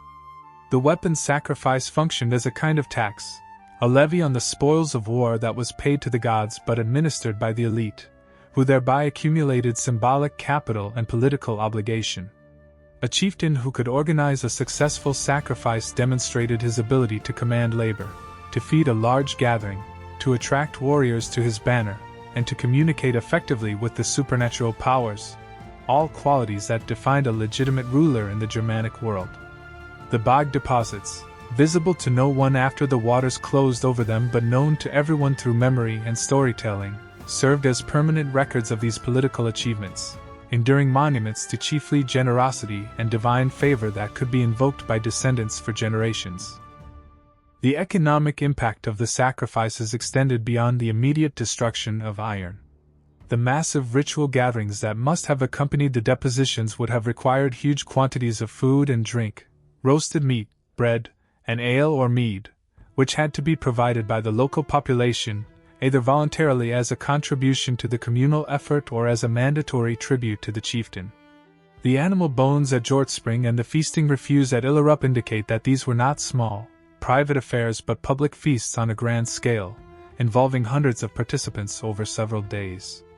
The mobilization of such quantities of provisions would have placed a heavy burden on the farming communities of the region, and the redistribution of this food to the participants would have created a web of reciprocal obligations that bound the rural population to the elite center. In effect, the weapon sacrifice was a mechanism for converting military victory into political capital, and converting political capital into economic dependency, reinforcing the hierarchical structure of society. The very act of destroying valuable iron in front of a crowd of witnesses was a statement of power. We are so strong, so confident, so favored by the gods, that we can afford to throw away what others would hoard as treasure. Furthermore, the bog sacrifices functioned as a safety valve for the social tensions generated by warfare. A victorious army returning from a successful ambush of an invading force would have been a volatile entity. The warriors, pumped with adrenaline and emboldened by their triumph, might have quarreled over the distribution of loot, challenged the authority of their leaders, or turned their aggression against their own community. By channeling the entire spoils of war into a single, dramatic, and irreversible ritual, the elite preempted any such disputes. There was no loot to divide, no captured swords to fight over, no enemy women to enslave and distribute. Everything was given to the gods, and the community celebrated together as equals in the presence of the divine. This practice effectively socialized the spoils, turning private plunder into a collective sacrifice, and in doing so it reinforced the solidarity of the group and the legitimacy of the leaders who had orchestrated the victory and the ritual. The warriors returned to their farms and workshops with nothing in their hands but the memory of the ceremony, the pride of having served the gods, and the scars of battle, and this, in the long run, may have been worth far more to the stability of the society than any quantity of iron. The end of the weapon bog tradition, around the middle of the 5th century CE, is one of the most intriguing puzzles of Scandinavian archaeology. After more than 700 years of continuous practice, from Hjortspring around 350 BC to Illerup Ådal around 450 CE, the large-scale deposition of broken weapons in wetlands abruptly ceases, never to resume. The shift is not gradual but sharp, and it coincides with a broader transformation of Germanic society during the migration period that included changes in settlement patterns, burial customs, political organization, and religious symbolism. The weapon bogs are replaced, as if overnight, by a new type of ritual deposit, the gold hoard. Across Denmark, southern Sweden, and the Baltic Islands, the 5th and 6th centuries see a proliferation of buried treasure consisting of gold bracteates, thin, single-sided metal-like pendants stamped with mythological scenes, gold solidi from the Roman and Byzantine empires, and elaborate gold jewelry such as neck rings, arm rings, and sword pommels.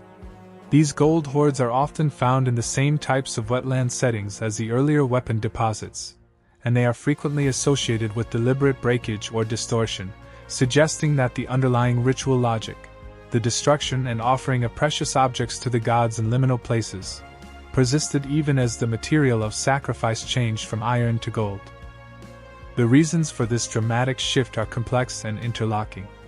First, the economic and political context of Scandinavia changed fundamentally in the 5th century.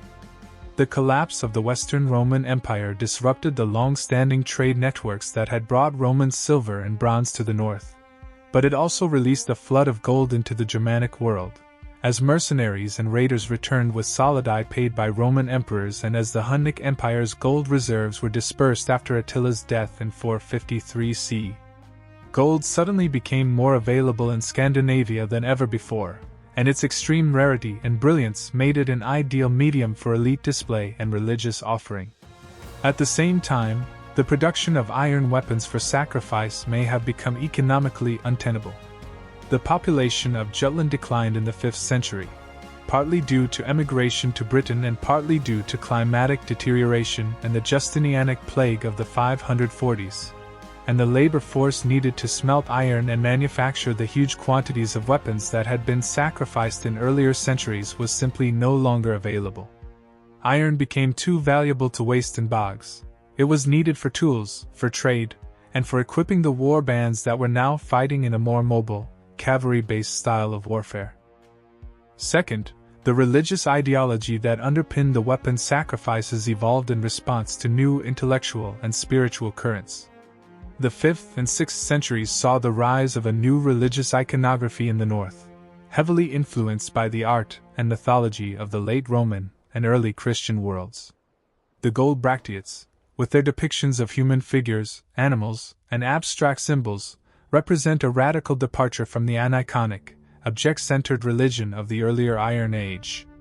They tell stories, possibly myths about Odin, Balder, and the cosmic tree, and they were worn on the body as protective amulets, creating a direct, personal link between the wearer and the divine that was very different from the communal, place-based sacrifices of the earlier period. The bracteates were often deposited in bogs in a manner that directly echoes the weapon sacrifices. They were bent, folded, pierced, and sometimes cut into pieces before being thrown into the water. This suggests that the ritual specialist of the migration period had transferred the old logic of destruction and deposition to a new material and a new symbolic vocabulary, preserving the essential structure of the sacrifice while adapting its content to a changed world. The gods were still receiving gifts in the bogs, but they were now receiving gold images of themselves, rather than the broken swords of their human enemies. The connection between the end of the weapon sacrifices and the Anglo-Saxon migration to Britain is particularly tantalizing. The 5th century is precisely the moment when bead, writing 2 centuries later, places the arrival of the Angles, Saxons, and Jutes in Britain. The area around Illerup, in eastern Jutland, is traditionally considered the homeland of the Angles, and the last weapon deposit at Illerup, place D, around 420450 C, occurs within a generation of the traditional date of the first Anglo-Saxon settlements in Kent and East Anglia. It is entirely possible that the very families who had presided over the Illerup sacrifices for centuries were among those who boarded ships and crossed the North Sea, taking their military prowess and their organizational skills to a new land where the old bog rituals were no longer possible or relevant. The abandonment of the ancestral sacrificial sites would have been a profound cultural rupture, a severing of the ties that bound the living to the land and the gods who dwelt beneath it. In Britain, the Angles encountered a Christianized Romano-Celtic population, and within a few generations they had begun to adopt the new religion themselves, burying their dead with weapons in graves rather than bending and drowning them in bogs. The great tradition of weapon sacrifice, which had been born in the misty marshes of pre-Roman Scandinavia, died with the last ship that sailed from the Jutish coast, its secrets consigned to the peat along with the bent swords and shattered shields. The link between the weapon bogs and the migration to Britain is not merely chronological but is embedded in the very fabric of the material culture. The types of weapons, jewelry, and personal items found in the earliest Anglo-Saxon cemeteries of eastern England, places like Spong Hill in Norfolk, Sancton in East Yorkshire, and Mucking in Essex, are astonishingly similar to the equipment sacrificed in the Danish bogs a generation or two earlier. The cruciform brooches, the equal-armed brooches, the long-handled antler combs, and the distinctive shield bosses with their low, conical shape and broad flange, all have exact parallels in the Illerup and Vimose assemblages. The swords of the early Anglo-Saxon period, though rarely preserved in English graves due to different soil conditions, are of the same pattern-welded, tang-button type that dominated the Scandinavian deposits. This continuity of material culture demonstrates that the people who buried their dead in the new English cemeteries were the direct descendants, in a cultural if not always a biological sense, of the people who had made the weapon sacrifices in Jutland and the Danish islands. They brought their smiths, their designs, and their manufacturing techniques with them, but they left the bogs behind. The question of why the weapon sacrifice tradition did not take root in Britain is an important one. The answer probably lies in the different religious and ecological landscapes that the migrants encountered. Britain had its own long tradition of wetland ritual, dating back to the Bronze Age and typified by the famous bog body of Nydam Man and the deposit of the Battersea Shield in the Thames. However, these were native British traditions, associated with Celtic deities and local spirits, not with the Germanic gods of the Angles and Jutes. The incoming Germanic groups may not have felt entitled to use the sacred places of the defeated Britons for their own sacrifices, or they may have feared the spiritual consequences of provoking the indigenous powers by throwing foreign weapons into their waters. Moreover, the British climate and hydrology are different from those of Jutland. The bogs of eastern England are generally shallower, more alkaline, and less conducive to the long-term preservation of iron and wood that made the Danish bogs such effective ritual containers. The migrants, adapting to a new environment, simply found other ways to honor their gods and dispose of the spoils of war, ways that are largely invisible to archaeology, such as burning the weapons on pyres, hanging them in sacred groves, or throwing them into rivers that have long since carried them to the sea. The Scandinavian homelands, meanwhile, did not simply empty out. Many communities remained, and they continued to practice a form of wetland deposition, but the focus shifted from weapons to other types of valuables, gold bracteates, as noted, and later, in the 6th and 7th centuries, to the establishment of large central cult sites such as Apocra in Scania and Gudmi on Funen, where offerings were made in the form of gold figures, miniature weapons, and sacrificed animals within specialized cult buildings. These central places represent a new phase of religious organization, one in which the diffuse, clan-based, landscape-centered cult of the weapon bogs was replaced by a more hierarchical, temple-based system presided over by a professional priesthood and closely tied to an emerging royal authority. The bog sacrifices had been a ritual of the free farmer warriors, organized by local chieftains. The gold hoards and temple offerings were the rituals of kings, whose power was based not only on military prowess but on the control of long-distance trade, the production of luxury goods, and the administration of a more complex and stratified society. The transition from bog to temple marks the transformation of Germanic society from the Iron Age tribal confederations to the proto-kingdoms that would eventually become the medieval kingdoms of Denmark, Norway, and Sweden. The emotional and psychological impact of abandoning the ancestral bogs must have been profound. For over 20 generations, the same families had come to the same sacred lakes to perform the same rites, bending the swords of their defeated enemies and offering them to the waters. The bog was the place where the community renewed its covenant with the gods, where the young were initiated, where the dead were commemorated, and where the collective memory was stored in the form of the invisible, submerged treasure. To turn one's back on such a place, to leave it to the reeds and the peat, must have felt like a betrayal of the ancestors, a failure of duty, a risk of cosmic catastrophe. We can imagine the last priest of Illerup, an old man in the year 450, walking alone to the edge of the sacred lake and looking out over the still, brown water, knowing that no new swords would be bent this year, that the forge fires were cold, and that his son had sailed with the fleet to Britain. Did he perform one final, private sacrifice, a personal object, a token of his office, and drop it into the water before turning away? Or did he simply let the moss grow over the path and allow the bog to reclaim the cult house and the altar, entrusting the secrets of the ritual to the earth itself? We will never know, but the melancholy beauty of the abandoned bog sites, silent and empty under the northern sky, speaks to us across the centuries of loss, change, and the inexorable passage of time. The modern rediscovery and scientific excavation of the weapon bogs is a story of intellectual courage, technological innovation, and occasional tragedy that spans more than a century and a half. The first wave of excavation, in the mid-19th century, was carried out under conditions that would horrify a modern archaeologist. At Nydam, Conrad Engelhardt and his team worked in the open bog, exposed to wind, rain, and freezing temperatures, using steam-powered pumps that frequently broke down and hand tools that were clumsy and imprecise. The recovered artifacts were packed in damp moss and sent by horse-drawn cart to the nearest railway station, where they were loaded onto trains for the long journey to museums in Kiel, Copenhagen, or Flensburg.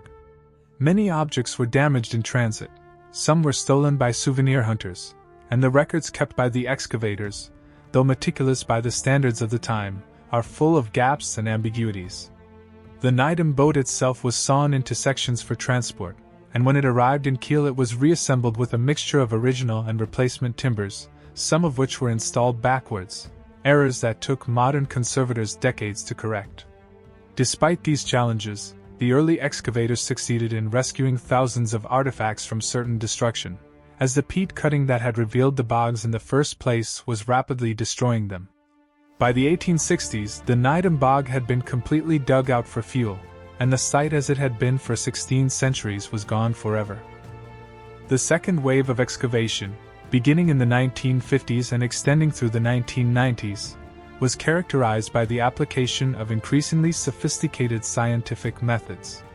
The Illerup campaigns under Harold Anderson and Jørgen Ilkjær pioneered the use of large-scale mechanical drainage, which allowed the excavation to proceed in relatively dry conditions, as well as grid-based recording systems, three-dimensional plotting of every artifact, and systematic environmental sampling. Ilkjær's team collected thousands of soil samples for pollen analysis, macrofossil identification, and phosphate mapping, building up a detailed picture of the ancient lake environment and the human activities that took place around it. The introduction of metal detectors in the 1970s revolutionized the recovery of small finds, allowing the excavators to locate and map the distribution of tiny bronze and silver objects that would have been missed by traditional troweling. Underwater archaeology also played a crucial role, as divers explored the deeper parts of the lake basin and recovered objects from zones that could not be drained. The freezing, zero-visibility conditions in the bog water made diving extremely hazardous, but the divers persevered, recovering some of the most spectacular finds, including the gilded sword hilts and the exquisite silver pendants that now grace the Mosgard Museum's permanent exhibition. The third wave, which is ongoing, employs digital technologies that would have been unimaginable to Anderson and Ilkjer. Three-dimensional laser scanning and photogrammetry allowed the creation of exact digital replicas of every artifact, which can be studied, measured, and shared online without risking damage to the originals. Computed tomography scanning reveals the internal structure of corroded iron objects, enabling researchers to see the pattern welding inside a sword without cutting it open. Ancient DNA analysis of the microscopic organic residues trapped in the corrosion layers has the potential to identify the species of animals that were sacrificed and perhaps even the genetic ancestry of the warriors who handled the weapons. Stable isotope analysis of the lead in the bronze and silver objects can pinpoint the geological sources of the metal, tracing the trade routes that brought Roman brass, Celtic silver, and perhaps even Afghan lapis lazuli to the northern bogs. Each new technique adds a layer of understanding, but it also raises new questions and complicates old certainties. The weapon bogs are a moving target, a phenomenon that expands and transforms as the tools used to study it become more powerful. The human dimension of the excavation work is an important part of the story. The archaeologists who have dedicated their lives to the weapon bogs speak of the sites with a reverence that borders on the spiritual.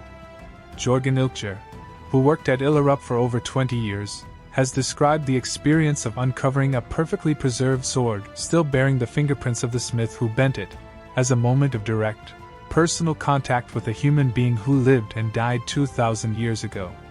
The conservators who spend thousands of hours cleaning and stabilizing the finds under the microscope develop an intimate relationship with the objects, learning to recognize the individual styles and techniques of specific smiths, much as an art historian recognizes the hand of a particular painter. The local people of the Skanderborg region, whose great-grandparents worked in the peat cuttings that first revealed the treasure, take an enormous pride in their bog and its treasures, and many have participated in the excavations as volunteers, passing down stories and local knowledge through the generations. The weapon bogs are not just a scientific resource, they are a living part of the cultural identity of the community, a source of continuity and meaning in a rapidly changing world. The weapon sacrifices left a deep imprint on the cultural memory of Scandinavia, an imprint that can be traced through medieval literature, folklore, and even modern popular culture. The Old Norse written sources, though set down by Christian scribes in the 13th century, preserve unmistakable echoes of the bog rituals. In the Volsunga saga, the hero Sigmund receives the sword Gram from Odin, who drives it into the trunk of a great tree. At the end of Sigmund's life, the sword is shattered against the spear of Odin, and the fragments are gathered up by his son Sigurd to be reforged. The motif of the broken and reforged sword, so central to the Volsung legend, is a literary transformation of the ritual breaking of weapons in the bog. The act of breaking is not an act of defeat but of sacrifice, a necessary prelude to rebirth and the fulfillment of destiny. Similarly, in the Eddic poem, Völuspá, the seeress describes the end of the world, Ragnarok, in terms of the breaking of weapons and the drowning of the land, images that may draw on deep-seated cultural memories of the bog sacrifices and the cosmic floods that periodically overwhelmed the low-lying lands of Denmark. The sagas of the Icelanders, which recount the settlement of Iceland in the 9th and 10th centuries, contain several accounts of weapons being thrown into waterfalls, lakes, or the sea as a way of concluding a feud or sealing a vow. In Egil's saga, the eponymous poet and warrior sets a curse on King Eirik Bloodaxe by erecting a NSTNG, a scorn pole, with a horse's head on top, and he directs the curse toward the land spirits. When he removes the pole, he throws it into the sea, a clear act of ritual deposition that transfers the curse to the water spirits. In Gisli's saga, the outlaw Gisli breaks his sword in two and throws the pieces into a lake before his final battle, knowing that he will never use it again. The gesture is one of defiance, but also of sacrifice, a deliberate destruction of a precious object in a liminal place that echoes the ancient customs of the weapon bogs. These literary references, though composed long after the end of the bog sacrifices, show that the core idea, that weapons could be given to the gods by breaking them and submerging them in water, was still a live element in the Norse imaginative world, even if the actual practice had ceased centuries earlier. The folklore of Denmark and southern Sweden preserves a rich tradition of stories about sunken armies and drowned treasures in the bogs. Many of the wetland areas where weapons were found have local legends associated with them. Tales of a king who drowned in the marsh with all his warriors, or a golden ship that appears on misty mornings and then vanishes, or a bell that can be heard ringing beneath the water on certain holy days. These legends are not reliable historical accounts, but they represent a folk memory of the ancient deposits, a way of explaining the strange objects that occasionally surfaced when the peat was cut. At Nydam, local farmers had long believed that the bog was haunted by the ghosts of warriors, and they were reluctant to cut peat too deep for fear of disturbing the dead. When Engelhart's excavation began, many of the local people were convinced that the dig would bring disaster, and there were reports of strange lights and sounds around the site at night. This mixture of fear, awe, and fascination is a direct descendant of the emotions that the original sacrifices must have inspired, transmitted across 60 generations through the medium of storytelling. In modern times, the weapon bogs have become a source of national pride and a major tourist attraction. The Mosgard Museum near Aarhus, which houses the bulk of the Illerup collection, has designed a spectacular exhibition that recreates the experience of descending into the bog and encountering the weapons as they were deposited. Visitors walk through a dark, humid corridor with the smell of peat in the air, and then emerge into a gallery where the bent swords, crushed shields, and broken spears are displayed in dramatic lighting, accompanied by a soundscape of hammering, water, and distant chanting. The National Museum of Denmark in Copenhagen displays the Hjortspring boat and a selection of the other bog finds in a more traditional setting, but with excellent interpretive panels that explain the ritual context. At Nydam, the Gottorp Castle Museum in Schleswig has built a replica of the boat and organizes rowing excursions on the fjord, allowing visitors to experience the physical reality of Iron Age seafaring. These museum presentations, while necessarily simplifying a complex reality, have succeeded in bringing the weapon sacrifices to a wide public audience and in fostering an appreciation for the ingenuity, artistry, and spiritual depth of the people who performed them. The bogs are no longer feared as haunted places but celebrated as windows into a distant, fascinating past. What more can the weapon bogs teach us? Despite more than a century and a half of excavation and research, the deposits remain far from exhausted, both physically and intellectually. An estimated 60% of the Illerup Ådal deposit is still in the ground, left untouched as a reserve for future generations of archaeologists who will have technologies and research questions that we cannot yet imagine. The same is true of Vimose, where large areas of the original bog have not been systematically excavated, and of dozens of smaller sites that have been identified through metal detector surveys but not yet investigated. The pressure on these sites from drainage, agriculture, and urban development is increasing, and the imperative to excavate them before they are destroyed is urgent, but the archaeological community in Denmark has wisely adopted a policy of selective intervention, preserving as much as possible in situ while excavating only what is immediately threatened. The bogs are a finite, non-renewable resource, and every decision to dig must be balanced against the duty to preserve for the future. The research questions that remain to be answered are profound. The genetic origins of the populations involved in the sacrifices, both the victors and the defeated, are still largely unknown, and ancient DNA analysis of the surviving human and animal remains may soon reveal patterns of migration, kinship, and biological relatedness that will transform our understanding of the social dynamics of the Iron Age. The precise timing of the individual deposits, currently based on dendrochronology and typology with margins of error of several decades, may be refined by advances in radiocarbon calibration and Bayesian statistical modeling, allowing us to correlate the sacrifices with specific historical events recorded in Roman and early medieval sources. The linguistic and magical dimensions of the runic inscriptions are still poorly understood. Future discoveries of longer or more complex texts could open a direct window into the spoken rituals that accompanied the sacrifices. The role of psychoactive substances in the rituals, the fly agaric mushroom, henbane, or fermented drinks, is a topic that has barely been explored, but residue analysis of the pottery and organic remains from the sites could reveal whether the participants in the sacrifices were chemically altering their consciousness to facilitate communication with the gods. Perhaps the most exciting frontier is the application of artificial intelligence and machine learning to the vast datasets that have been accumulated over the decades. The Illerup excavations alone generated millions of data points, the coordinates, orientations, weights, and typological classifications of each artifact, and these can now be analyzed using pattern recognition algorithms that may detect subtle spatial or numerical relationships that are invisible to the human eye. For example, the distribution of different sword types within the Illerup Place A deposit could encode information about the social organization of the defeated army, with different clans or warbands wielding distinct weapon styles, and the arrangement of the offerings in the lake may have been deliberately patterned to reflect that organization.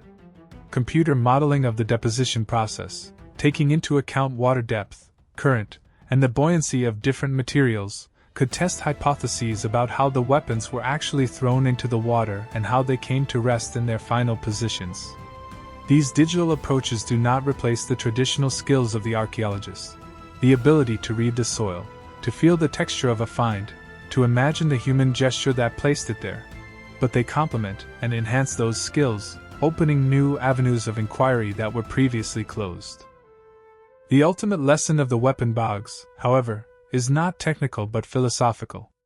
These sites confront us with a fundamental otherness, a way of being in the world that is radically different from our own.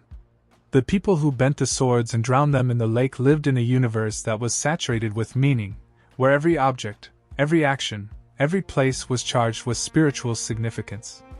The boundary between the natural and the supernatural was fluid, and the gods were not distant, abstract entities but immediate, demanding presences who had to be fed, honored, and placated with gifts of tangible, precious things. The destruction of a beautiful pattern-welded sword was not an act of waste, as we would see it, but an act of supreme generosity and piety, an investment in the cosmic order that would pay dividends in survival and prosperity. To understand the weapon bogs, we must temporarily suspend our modern assumptions about rationality, efficiency, and the separation of religion from daily life, and enter a mindset in which the iron in the bog was not lost but transformed, not destroyed but translated into a different state of being, still present, still powerful, still watching from beneath the dark water. This imaginative leap is the true gift of the bogs to the modern world, not just a treasure trove of artifacts, but a challenge to our fundamental categories of thought. The story of the weapon sacrifices of the Danish bogs is, at its core, a story about human beings grappling with the most profound questions of existence: life and death, victory and defeat, order and chaos, the relationship between the human community and the unseen powers that govern its fate. From the moment a desperate band of early Iron Age defenders on the island of Als broke the spears of their enemies and sank their canoe in the Hjortspring bog around 350 BC, to the last grand ritual at Illerup in the fading years of the Western Roman Empire, the traditions span more than 7 centuries, encompass tens of thousands of deliberately destroyed artifacts, and engage the labor and devotion of countless individuals, smiths and warriors, priests and chieftains, farmers and fishermen. The bogs have yielded their treasures slowly, reluctantly, and only in response to persistent human inquiry. But what they have given us is beyond price. We have learned how the Germanic smiths forged their blades, how the warriors fought and died, how the priests orchestrated the ceremonies, and how the community celebrated its victories and mourned its dead. We have glimpsed the gods they worshipped, Odin and Tyr, Nerthus and the spirits of the water, and we have felt the numinous charge that still lingers in the misty valleys and reed-filled pools of the northern landscape. The bent swords and shattered shields are not just archaeological specimens, they are messages from the past, composed in a language of iron and water, that speak of courage, faith, and the unbreakable bond between a people and their sacred land. As we look across the still, dark surface of a reconstructed bog lake, with the cries of waterfowl echoing in the distance and the first stars pricking the twilight sky, it is easy to imagine the last priest standing at this place, watching the waters close over the final offering. He knew that the world was changing, that the ships were sailing for Britain, that the old ways were dying. But he also knew that what had been given to the bog could never be taken away. The iron would sleep in the mud, the wood would slowly be replaced by water, and the memory of the sacrifice would sink into the earth, becoming part of the land itself, waiting. For 1600 years the weapons lay undisturbed, until the spade of a peat cutter broke the silence and began the conversation anew. Now, in the bright light of the museum display cases, they speak to us, not of barbarism and superstition, but of a complex, sophisticated, and deeply human society that found meaning in the destruction of the beautiful and the surrender of the precious. The weapon bogs are a mirror in which we see not only the ancestors of the Vikings, the Angles, and the Saxons, but also something of ourselves, our own need to make sense of violence, to commemorate our victories, and to connect our fleeting lives to something larger and more enduring. The blades are bent, but they are not silent. They will continue to speak as long as there are ears to hear and hearts to understand.